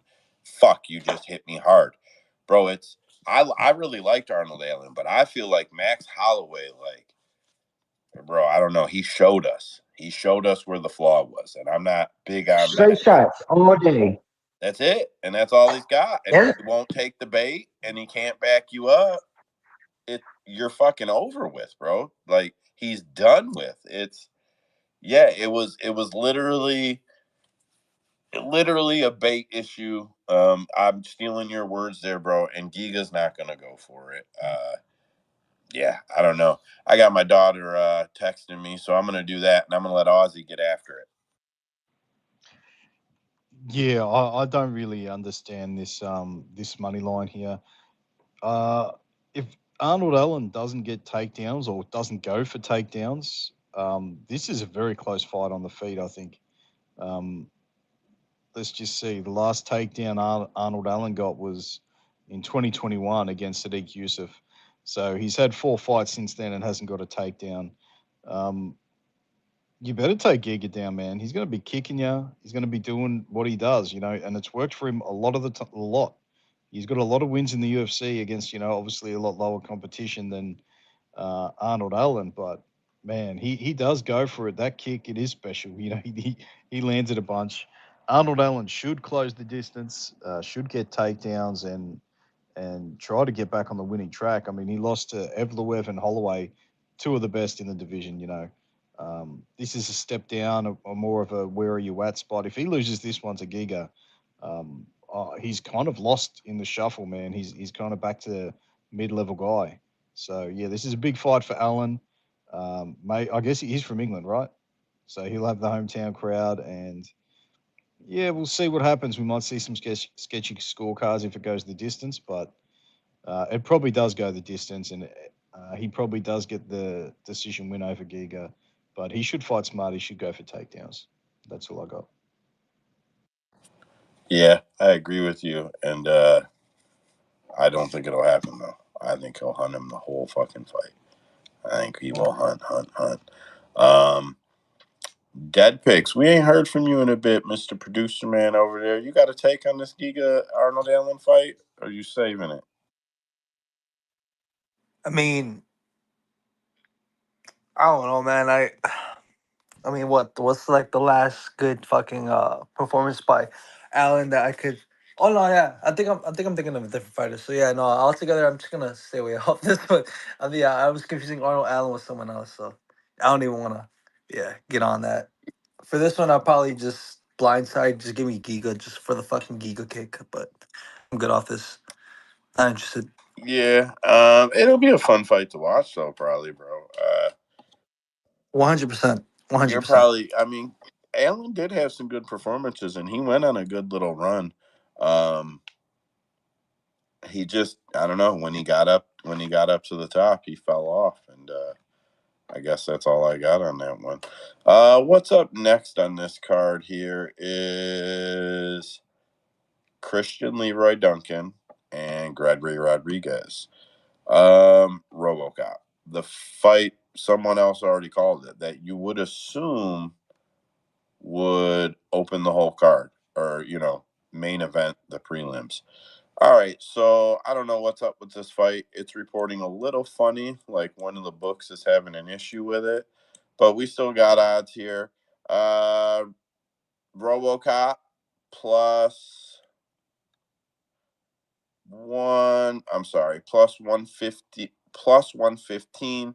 Christian Leroy Duncan, minus 141. The over is set at 1.5 rounds, minus 140 to go over, plus 110 to go under. Man, I'll be honest. I'm a big RoboCop fan, but I don't think Christian Leroy Duncan is a good look for him. I just think that he'll be too lanky. He'll be able to find. I think the reach will be the big deciding factor. Christian can get in.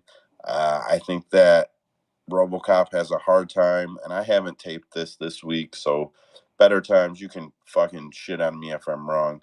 But RoboCop, I keep wanting to call him G-Rod, and that's not even a fucking thing people call him, and it keeps almost coming out of my mouth, and I don't know why. That's why I keep fumbling all my words over here. I will call him RoboCop and just try to stick to it. I feel like he has a hard time defending punches that come straight down the middle, that come into his hand defense. I don't feel like he does very well there, and I think that Christian Leroy Duncan will be able to get in on him. I'm probably going to parlay me some Christian Leroy Duncan at minus 145. I think the odds are really nice. I'm not touching the over-under, though. I mean, if it was at 2.5, clearly I'd be on the under, but at 1.5, I'm not touching it. Mike, what do you got on this one? Yeah, I know. I think when we talked about fight announcements, me and you were on the opposite sides of this. But since doing the tape study, yeah, I'm on Duncan too, man. That dude is he's tricky. His length and his movement and how fucking fast he is. You don't see big dudes like that. It's rare. Like we got them in the UFC, they're there, but like compared to the overall roster, there's not that many guys that are that big that are that fast. And on top of that, he's got all this crazy movement trying to mislead you where he's going to come in at, and then he's just fast at getting off his offense. That's going to be a lot to deal with, especially against a grappler who prefers to strike because he loves knocking people out. So yeah, Christian Leroy Duncan, I got him parlayed with Muhammad Mokaev. That's the bet, especially at this price. Money line, man, just do it. Yeah, I'll be honest. It's the line. It's the line, bro. Like minus 145 on Christian Leroy Duncan, RoboCop. I have to take it. I feel like I don't know. I feel like that's a really good line, and I don't know. I don't even know at this point how it hasn't been hammered away. Ozzy, get after it. Yeah, first off, Joe, I've been dropping his name as G-Rod as well, and I've been corrected a couple of times by people. It's just hard. As soon as you say it, you feel wrong. You know, it doesn't feel right coming out your mouth. Yeah, I taped this fight, man. I'm really excited for this fight. Every single fight so far in the UFC, I've bet G-Rod sub. Let's see, I just did it again. Fuck me. RoboCop sub, and he just hasn't got it, man. I can't believe it. I don't want to jump off the train now. I did see it opened up at plus 800. Now it's plus 550. If it's paying plus 550, I probably am going to jump off. I am probably going to stop betting that. There's no reason for him to be plus 550 for sub if he's gone 9 fights or 8 or 9 fights without bloody getting it. It should be 10-1, something crazy like that. But in this fight, man, he's going to have his opportunity. Leroy Duncan, he throws so much crazy shit. He's always flying knees, trying to do Showtime shit, spinning kicks, crescent kicks, axe kicks. You know, he's throwing everything. Even when he hurts somebody, he kind of lets him off the hook by trying to end with something flashy. He'll give up his back doing some spinning shit. And Rodriguez could probably get him down, and that's what I'm hoping he does. I'm hoping he fights smart, because if Rodriguez is planning on having a 15-minute stand-up fight, thinking he's going to knock Duncan out, he's going to just be following Duncan around the cage all night. Duncan, he really does give his distance management is really good. He stays right on the outside when you can't hit him. Even his kicks, he's leaping in to land kicks. Like, he's way out of distance. He's way out of striking range. He's really good at not getting hit until he crushes the pocket. And when he does, he can be really reckless, but he does some of his best work in close, but he's just a little bit reckless and doesn't um he's not too defensively sound, but the elbows in that he was landing on, like he's landing elbow combinations, like just insane, and then knocked that guy out. Really good performance there. Not a great performance against Petrosian though. Again, just a lot of crazy kicks and doing crazy stuff to get the crowd going, woo woo, but nothing's landing and you're not scoring. And he tried to initiate some grappling in that fight, which surprised me, and he just didn't get any takedowns and ended up getting taken down himself to lose that fight. But yeah, he's a dangerous striker, man. He's scary. He beat the shit out of Claudio Ribeiro. He could do the same here to Rodriguez. He really could. He's got the tools, and unless Rodriguez fights smart, he's probably gonna get knocked out. But Rodriguez sub, I don't know, man. If I can get plus 800, something like that, I'm gonna end up playing it again. Plus 550, I might just give it a miss. But at this price, yeah, I'm not surprised that Duncan's the favourite, but I'll probably stay away unless I get some crazy prop. Fair enough. Fair enough. I don't see any more hands, so I know we got a couple fights here that we'll probably get. Everybody will probably want to get in here. All right, up next, Paddy Pimblett, Bobby Green. Bobby Green sitting at minus 119. Paddy Pimblett minus 104. Bobby is still the slight favorite. You're not making big bread on either one of these guys. 67 days on the board, 28 books, whole bunch of news stories about each. I'm on Bobby Green. I've been on Bobby Green since the day this fight was announced. I actually did some little digging to see who said what first about them and ended up doing a whole bunch of tape study on both of them consequently in the meantime or afterwards or whatever. And I am 100% still on Bobby Green. I don't think Paddy Pimblett will be able to do his whole little run at you and throw all my stupid fucking hooks and hit you and hurt you. I don't see that shit working with Bobby Green. And I don't see Paddy being able to successfully grapple against Bobby Green. Yeah, Bobby Green all day for me. Mike, what you got? Yeah, I was on Bobby Green as soon as they announced that fight. I was like, man, this is gonna be good. I'm really surprised that it was like wasn't Bobby Green. He was a favorite, right? Like he started off as a moderate favorite, and then it got like he got. I guess the money came in on Patty, and then it became like a pick 'em for like a good minute, and now Bobby Green's starting to take off as the favorite again. Look, I think. Well, I don't know why anybody would be on Patty anyway. This is a real like he's fighting his first real good fighter that can box. He's gonna be hard to hit, and you're not just gonna be able to take him down easy. It's not as easy as Islam made it look. The dude can wrestle. He's hard to hit, and he can just hit you with shots that you don't see coming. And with Patty's chin just out there, like it's always been, that is a consistent thing that always happens in this fight. He gets touched because he doesn't move his head, and his hands are low, and he kind of just goes in there with the "I'm gonna make you feel my power" mentality. That's not gonna work against Bobby Green. Is it Fiziev? Fiziev is one of the fastest strikers, and he has to resort to body kicks to land something on Bobby Green because he's so elusive. He's going Bobby Green's gonna knock him out. That's my prediction. I think he's gonna knock him out round 2, round 3. Bro, Patty was getting hit so much he had to change his hairstyle because people thought he was losing on the aesthetic of his hair. Like, that's not a bullshit lie. Um, Trace texted me. I think he's listening over on the YouTube still about the Curtis fight because I said earlier about people adjusting to the schedule. Give Trace a little credit here. He said that fighters that are not adjusting at all and that are just now flying out will be on the correct schedule, more or less. That is true. If they can beat jet lag, if they can beat the jet lag, that is very true, and it probably does give them an advantage, especially dudes that are East Coast time guys, and flying out from the East Coast. A much shorter flight. Yeah, Could play something. I'm on Bobby Green no matter what right here. Ozzy, get after it because you went up first, then Stacks.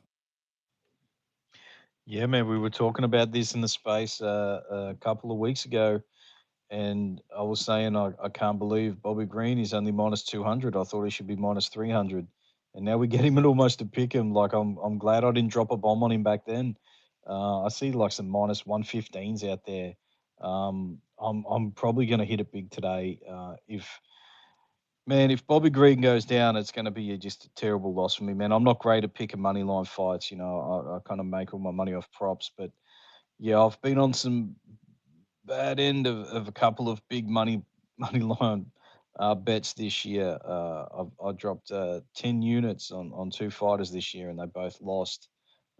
So I don't know how crazy I'm going to go on Bobby Green here, but I'm going to have something on him. It won't be 10 units, but it's going to be something. I've been screwed on some money lines, but I just love him here. I think Paddy Pimblett lost that fight to Jared Gordon, and I think Bobby Green can do everything and more than Jared Gordon did. And yeah, there might be some bullshit judging here. You got to kind of cap that a little bit. Paddy's been a judge favorite for a while. He wins some decisions he shouldn't win, but Bobby Green, I think, just beats him soundly enough each round that it's there's no question. Um, yeah, so I'm hoping Bobby does something big, get some knockdowns, really punish Paddy, and I expect Paddy to be exhausted come round 3. I really do. So if Bobby is down 2 rounds, maybe his coach is like, go out there and finish this guy, and he just really puts it on him and gets him out of there. But fingers crossed, Bobby has just the performance of a lifetime against this guy because I'm going to have a decent bet on him. Yeah, man. That late knockout is not a bad look. Stacks, get after it. All right, so I'm on an island here. I played Patty already. And here's the reason why. I agree with you guys. I think Jared Gordon absolutely won that fight. But the reason I'm going to be on Patty is I think he has the finishing upside. I think he has the finishing upside, and I think he has the crowd upside, and I think the judges upside. And I think Bobby is going to have to win a pretty clear decision to get the win, to be honest. Because, I mean, even if you look at Bobby Green's history, he's not a big fan with the judges. I think he's 12-8 going into decisions as a pro. I just think he has to win a clear. I think he needs to win a clear to get the nod here, and I just don't think he has any finishing upside. I think the Jalen Turner knockout is still in my mind. That's probably one of the most violent ones at the top of my head I can see. I'm gonna play Patty KO 1-2, and then I already played his money line. I'm not mad at you for it. It is a close fight. It is a pick'em fight, and there is some upside for Patty. And we have seen Bobby lose, but yeah, this group here is stout on Bobby Green. It surprises me as stout as this group is and has been, and the other, all the groups. Our bigger group is many more people. I haven't seen anybody on Patty, but there's clearly money coming in on Patty. So I don't know. I find it all a little surprising. Yeah, like I said, I'm not like a big Patty believer. I think Bobby Green's gonna have to, not a perfect fight, but he's gonna have to win a clear to get a win here. Yeah, I don't disagree with that either. You'll probably see a lot of that, especially for fighters that get the crowd excited. Patty's going to do that. All right, let's march on to the next one here. We will hit Curtis Blaydes, Tom Aspinall, 32 books, 67 days, plus 283 for Curtis Blaydes, minus 385 for Tom Aspinall. The over that is reporting is set at 4.5. That can't be fucking the only. Is that the actual standard? Or did one of the books hammer that out early and screw the board up? The over 4.5 is set at. There's no fucking way that's 4.5 for that fight. Something has got to be wrong there. Minus 165 for the under. That's got to be swapped with the Belal fucking fight or something. Somebody's reporting it backwards. Our odds board it's kind of like an AI system. literally tracks tons and tons of boards, and sometimes one will give bad data. And can someone verify if this fight is set at 1.5, 2.5? It's 1.5. Okay, so it's 1.5 and it's minus 205 for the over and it's plus 165 for the under. Is that right? I'm seeing minus 165 for the under, plus 135 for the over on Bet Online. Okay, so it is that. It's just reading wrong. So it should read 4.5 on our site and it reads 1.5. I'm going to have to make a note of that, guys. When we find these little errors, we like to try to fix them. So everybody's got to wait. All right, so I'll address that tomorrow. So I'll be honest, I don't think the over is ugly, especially if it's the over 1.5. I know Tom's finishing upside. I know why Tom is the huge favorite here. I'm not betting him at that line, and the AI picked Curtis by decision, so I've already bet Curtis by decision. The AI is 15-3. But I know that Tom Aspinall by knockout is the super high clip here. I know what it is, but I'm gonna rock with Curtis because the AI is on Curtis, and I don't see any value in playing Tom as far as being a parlay better. I don't see a ton of value, so I'll probably just do Curtis and just one or two little parlays. Nothing that's gonna break the bank if they miss, but fucking kill it if they do. But yeah, I'm gonna bet Curtis on this one, guys. Mike and then Aussie.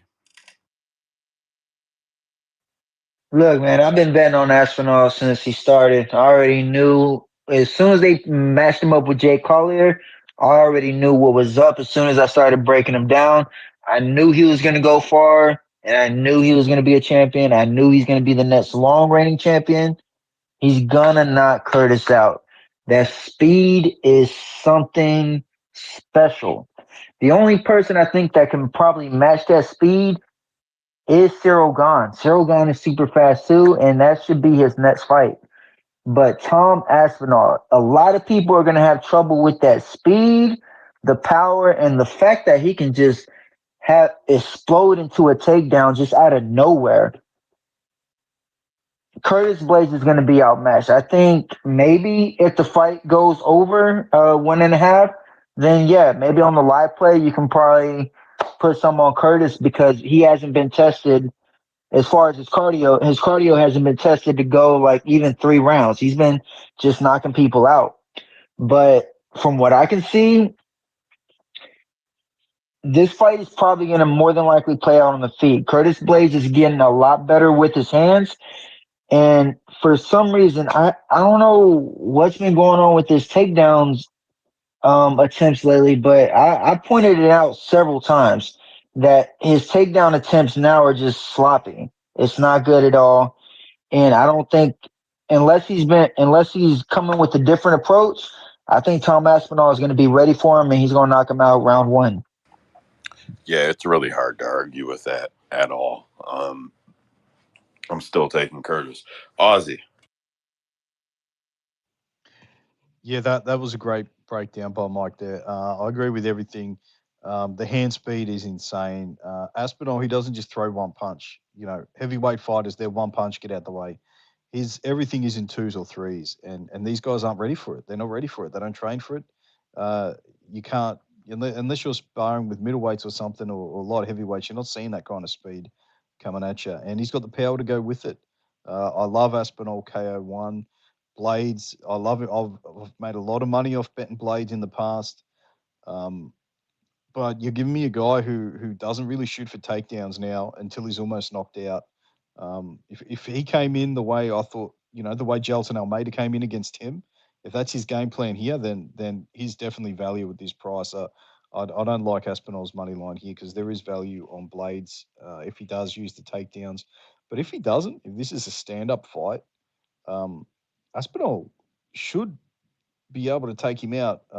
In their first fight, I know it's only like 20 seconds or something, but he came out a little aggressive, Aspinall. His first strike was a jumping knee to the body. that is not good against a wrestler. That's you're just kind of begging to get taken down. I think he was just a bit excited and whatever. I don't expect that from him this time. He should come out slow, just bang bang bang bang, slow movements, fast punches, and that's what I'm really hoping Aspinall does here. And I think he's going to get the finish. Curtis Blaydes needs to shoot early and often, or he's going to get dominated here. And hopefully it's Aspinall round one. I got the under 1.5. I got fight doesn't start round two. Aspinall KO one. Aspinall inside the distance. I'm all over it. So I did take a tiny bit of Blaydes late rounds. They're insane. If this fight does go to the second round or the third round, man, there's some astronomical numbers on Blaydes. You're getting 30-1 in round three and crazy shit like that.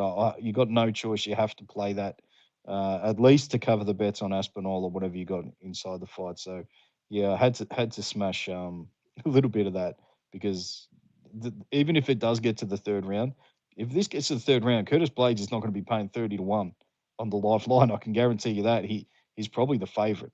So yeah, you got to take a little bit of those late round props for sure.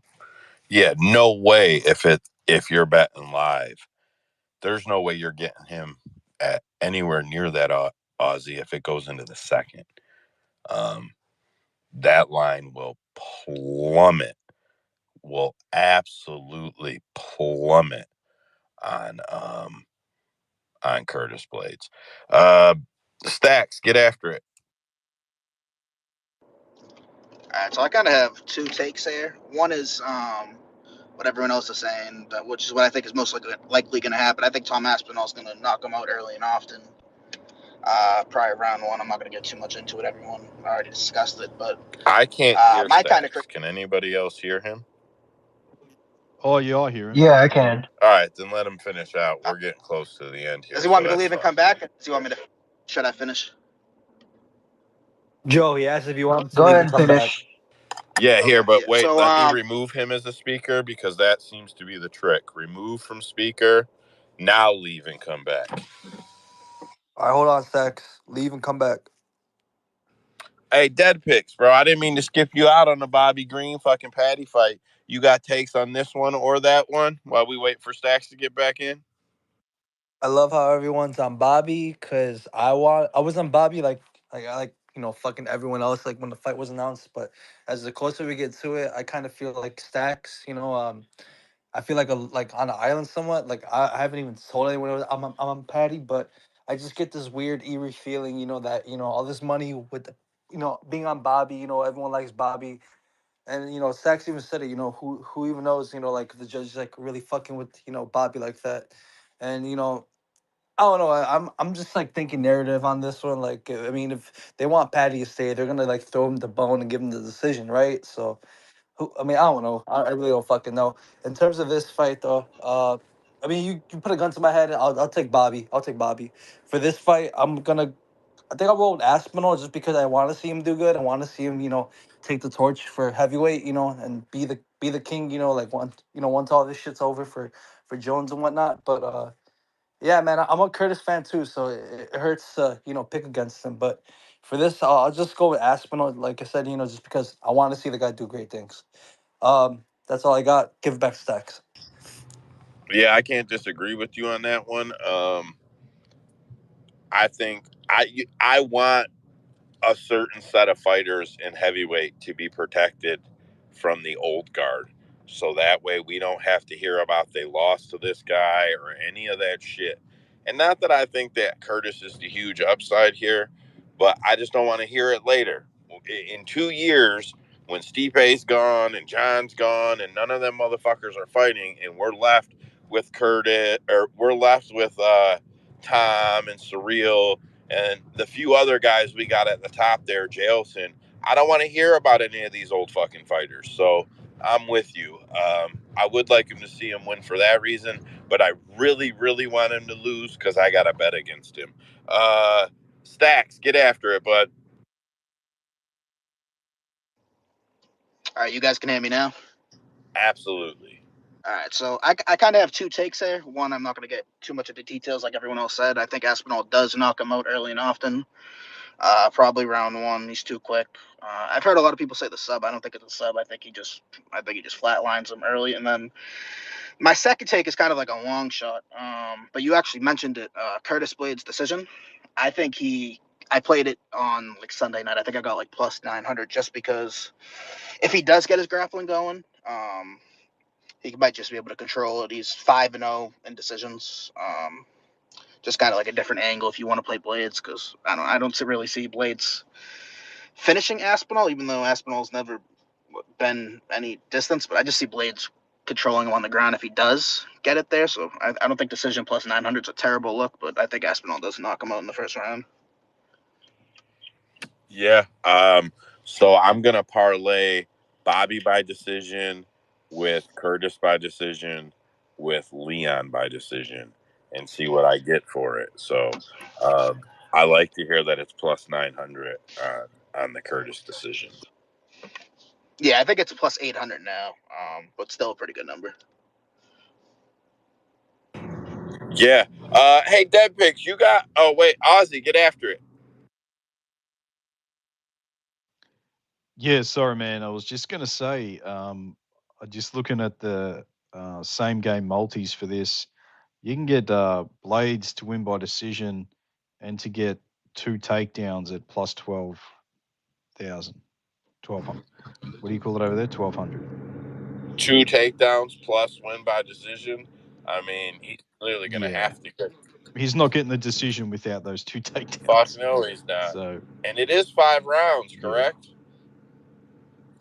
5 rounds. 5 rounds. Oh, I even like Blaydes takedowns to get 3 takedowns is plus 115. I mean, he could get that in the first round and then still lose. Where is that same game? It's at Ladbrokes in Australia, but I think they kind of copy your DraftKings over there. Cool. Yeah, that's not bad. I like that. Ladbrokes is like DraftKings. I try to learn about all these books. Like, I can't even access some of the websites. We can't even see them.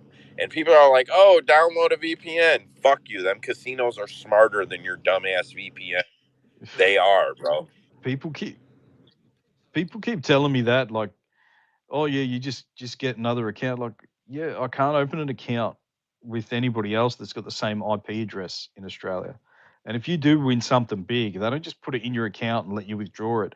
They ask you to verify your account again, and then you got to show your address, where you live, and all this shit. And I said, no, hang on, you're not available. You know, you can't get that, can't withdraw that money. It's in someone else's name, and all this kind of shit. It's the hassle is just not worth it sometimes. And yeah, you just got to find a book that'll place your bets. But everyone's coming up with all these schemes and VPNs and do this and do that, trick them into giving you the money. Man, you win a big bet, they're not giving you that money. You're gonna have to find your way out of that. And if they find out that you've been limited and you've made this bet, you know, under some other means, and they're gonna give you the limited amount. So yeah, it's really scary doing that shit. Yeah, it's not fucking worth it for me. It's just not. But it is nice to know that Ladbroke models um, after DraftKings, because most people don't know that sometimes Bet Online tails Unibet, and nobody seems to realize that. Most times Unibet tails Bet Online, but sometimes Bet Online will drop a bunch of lines, or Unibet drops a bunch of lines kind of frequently, and then Bet Online tails them hours later. So, like, Bet Online is the standard, but Unibet hammers them a lot. And then Neds gets a lot of their lines too. So I assume that them three are, I don't know, they've got to have some cohesion or modeling after each other Yeah. going on. Anyway, we're on to the main event here. Belal Muhammad versus Leon Edwards. I had an unexpected have to go pick my daughter up in the middle of the night thing here because she wants to come home. So I don't have the odds, but Dead Picks is still on the mic, and I'm going to assume that he does. What up? You got the Belal Muhammad, Leon Edwards odds? On the YouTube, yeah, on the board, for Bilal is a plus 180 dogs average throughout the board. And then Leon Edwards is as low or as high as a minus 230 favorite across the board, average. But I see it, as high as 245, and whatnot. So 250 even. And then for the over 1.5 is minus 205. And then for the under 1.5, we got that at plus 165 average. So I'd love to take the lead on this one. A lot of people real high on Belal. And I thought he had, initially when this fight was even initially talked about, I thought Belal was probably going to be the side too. But the closer we get, the more and more I am on Leon. I did go back and watch a little tape. I did go back and watch a little Belal, as difficult as that is sometimes. Man, I don't think Belal is going to be able to muscle Leon like he thinks. And if they're putting any dependency in that striking, that they're like, we got Mexican boxing, you're going to get fucking knocked out by Leon Edwards. He's going to knock you out cold. So your plan has to be to grapple him. And I don't think that he can successfully manhandle Leon Edwards for 5 rounds. Yeah, I'm on Leon all day on this one. Mike, what do you got? Yeah, I'm the same. Look, man, I knew Leon Edwards was going to be the next champion. I knew he was going to beat Kamaru Usman. And just even like the new prospects that are coming up, like I think he's going to beat most of them. Cosmot might be a problem, and Shavkat might be a little bit of a problem, but I think he still beats him. Belal is improved as he has been throughout that since their first fight. It's still going to come down to skill when it comes to these two, because Bilal's not going to outmuscle Leon, and is I don't think Leon is just going to like. I don't think he's going to finish Belal. I think Belal is going to come with a better game plan. But if there's anything we could take from the first fight, is that Leon is not worried about Belal at all. If you remember that first fight, Leon just walked him down and just started fighting him. Didn't even he was so disrespectful the whole fight. And I think that's exactly what's going to happen this time. Belal, you're right. He's not going to be able to outmuscle him, and for that, he's not going to be able to take him to the ground, which means the fight is going to take place on the feet, which Leon is a striking specialist. So he's going to just piece him up for 5 rounds. So I think Leon Edwards by decision is my pick. I think that is the pick to make. I see Stacks with his hands up. I don't know if Ozzy's protesting or what, but Stacks, get after it. All right, yeah, so I agree. I think Leon points. If I would have to pick a side, but I personally played the over 4.5 at minus 190. Just the numbers play. I had to play it. Leon has gone to the distance 20% in the UFC on a 20 fight sample size. Belal 19% at a 21 fight sample size. So I mean, I think anything below minus 200 there is good for me. So I took the minus 190. I know it's a 5 round fight, so a different angle could be if you want to play like a big prop. I think Leon 4-5 is plus 1,500. I want to say, but I think Leon by points most likely outcome. Yeah, that's got to be the spot, in my opinion. Ozzy. Yeah, I already got a little bit on him earlier. Actually, I think Muhammad is just not quite there. I hear a lot of people shitting on Edwards here, but I think Edwards he's not as bad as people make out. Like, he is the fucking champion. He's had some not great fights with Colby Covington. Yeah, okay, he won that fight comfortably. Colby did nothing. So why would Edwards go out and make some crazy risks and risk losing that fight when he was already comfortably winning every minute? So even though it wasn't a great fight, I can't get on his back too much about that. And the Usman one, like years ago, he lost to Usman. I don't think he's lost since, right? I think he's been undefeated since then. This guy is just unreal. And although his fighting style might not be, um, a fan favorite style, he has had some amazing moments like that Usman head kick to get the belt. Um, he was losing that fight, came back in round 5, landed that insane kick, and people are still talking about he's boring or whatever. I really don't mind him watching him too much. I think you've got to make it a fight with him. He is happy to just kind of play around on the feet a little bit as long as he's winning, like he did with Diaz. Usman, he won majority decision in that second fight.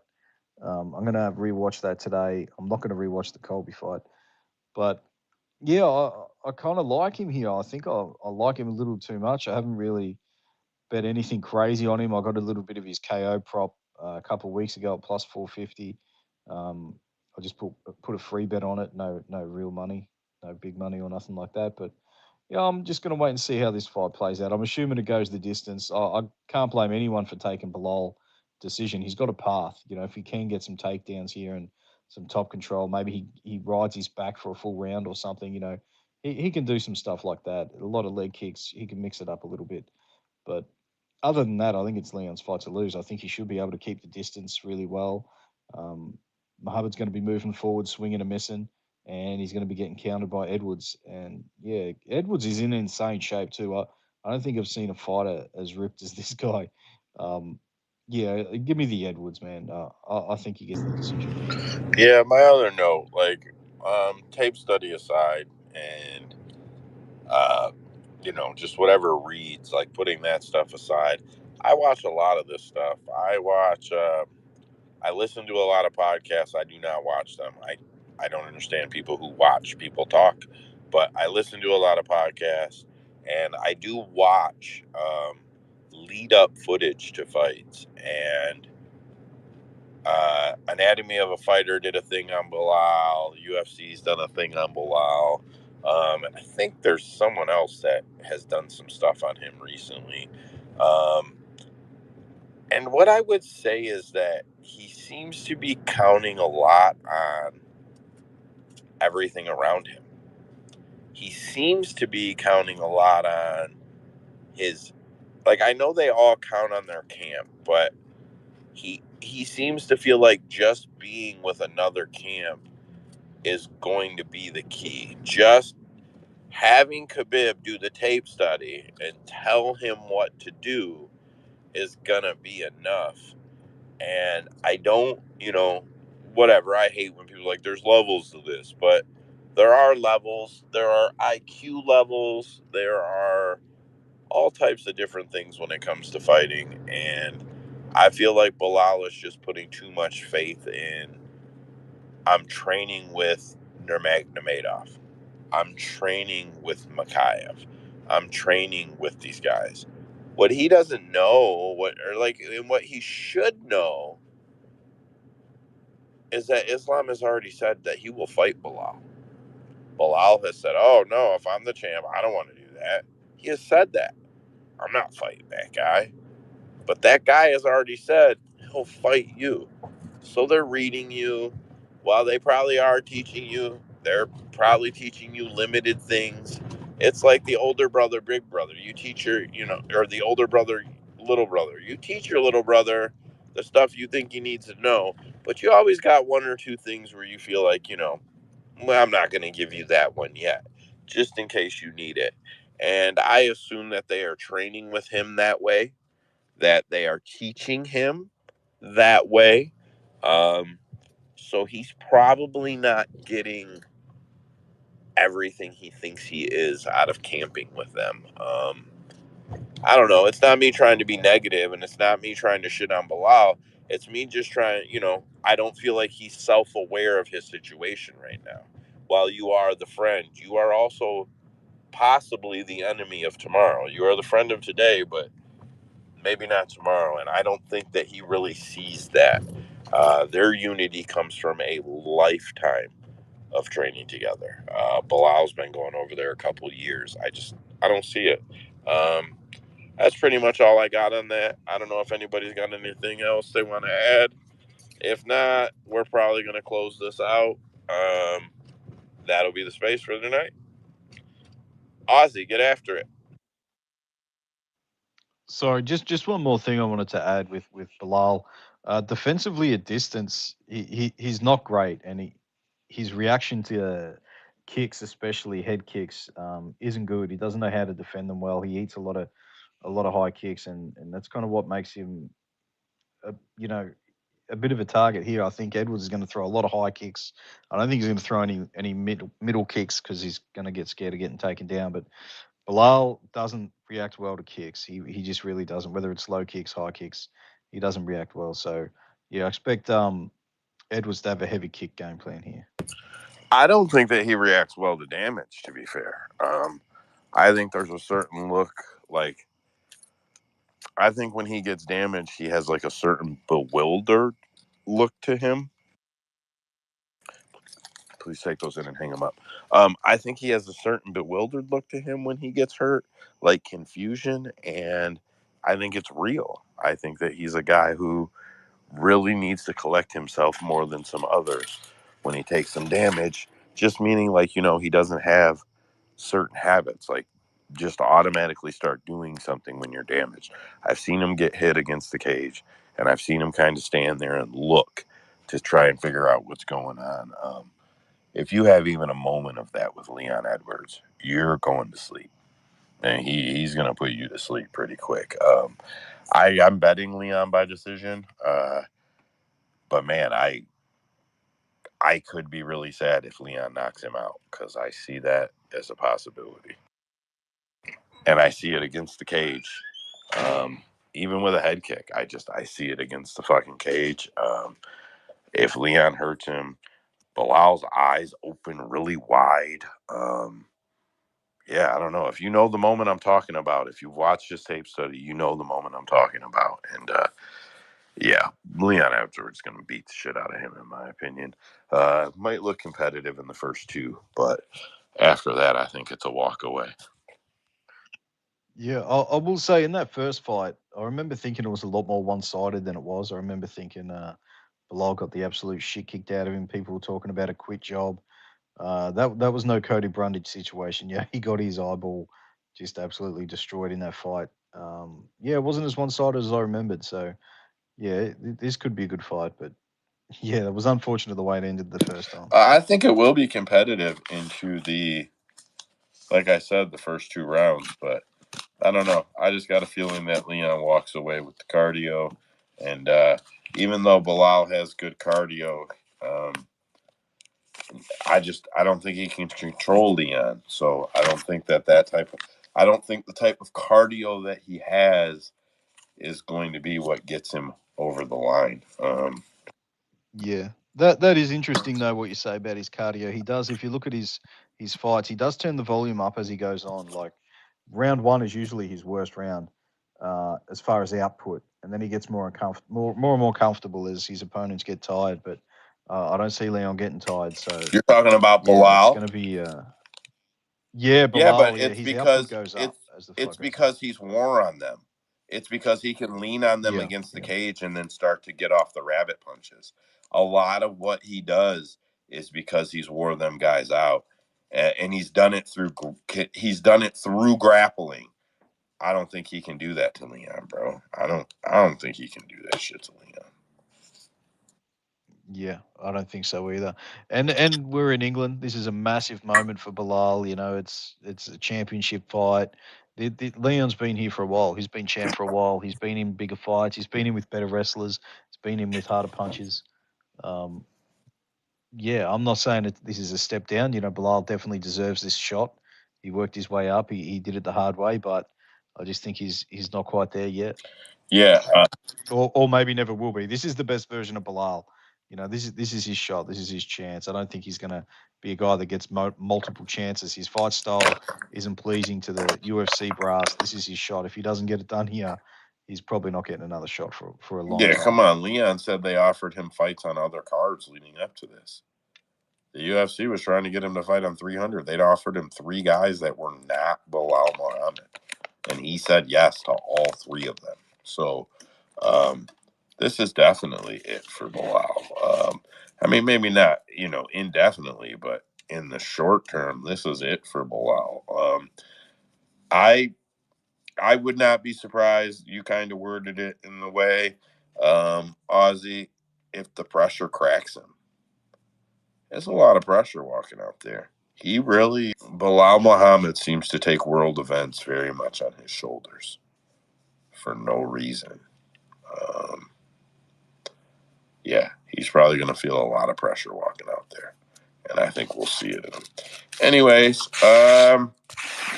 that's it. I'm going to call it. Stacks, thanks for coming in and getting on the mic tonight, bro. We do this every Tuesday night, and then we do a little bit later one on Sunday nights where Usman is the host, where we just review our bets, talk about wins, losses. Usman does a really good job of reviewing lines that hit that we may have missed. Man, if you want to get into anywhere, you can always grab a mic, bro. We're always open like this. I would say everybody give Stacks a follow. I know he does a lot of MMA business or a lot of MMA bet stuff. Yeah, I would say give him a follow if you haven't. And I know there's only a few people in here, Stacks, but every now and then we get a couple hundred, even 1,000 or so replays. I don't know. It's at random. Sometimes our spaces kill it. Sometimes they don't. And we always get several dozen of them over on YouTube too, brother. So you'll get some of that. Everybody knows Ozzy in here. Dead Picks is our guy. Everybody that listens and sticks with us. Mike, Better Times. He's been doing our tape study, and he breaks down fights. All in for bettertimes.com is his website. Yeah, he does a lot of write-ups over there. Give Mike a follow. He's definitely our tape guy right now. Trace is missing in action right now, but I do keep in touch with him, and he will be back. So after that point, they will be they both do tape work. It's always nice to have 2 guys. CapMMA.com. Anybody still listening here or on the YouTube or in the replays? No ads, no pop-ups. We thank you guys. Everybody have a great night.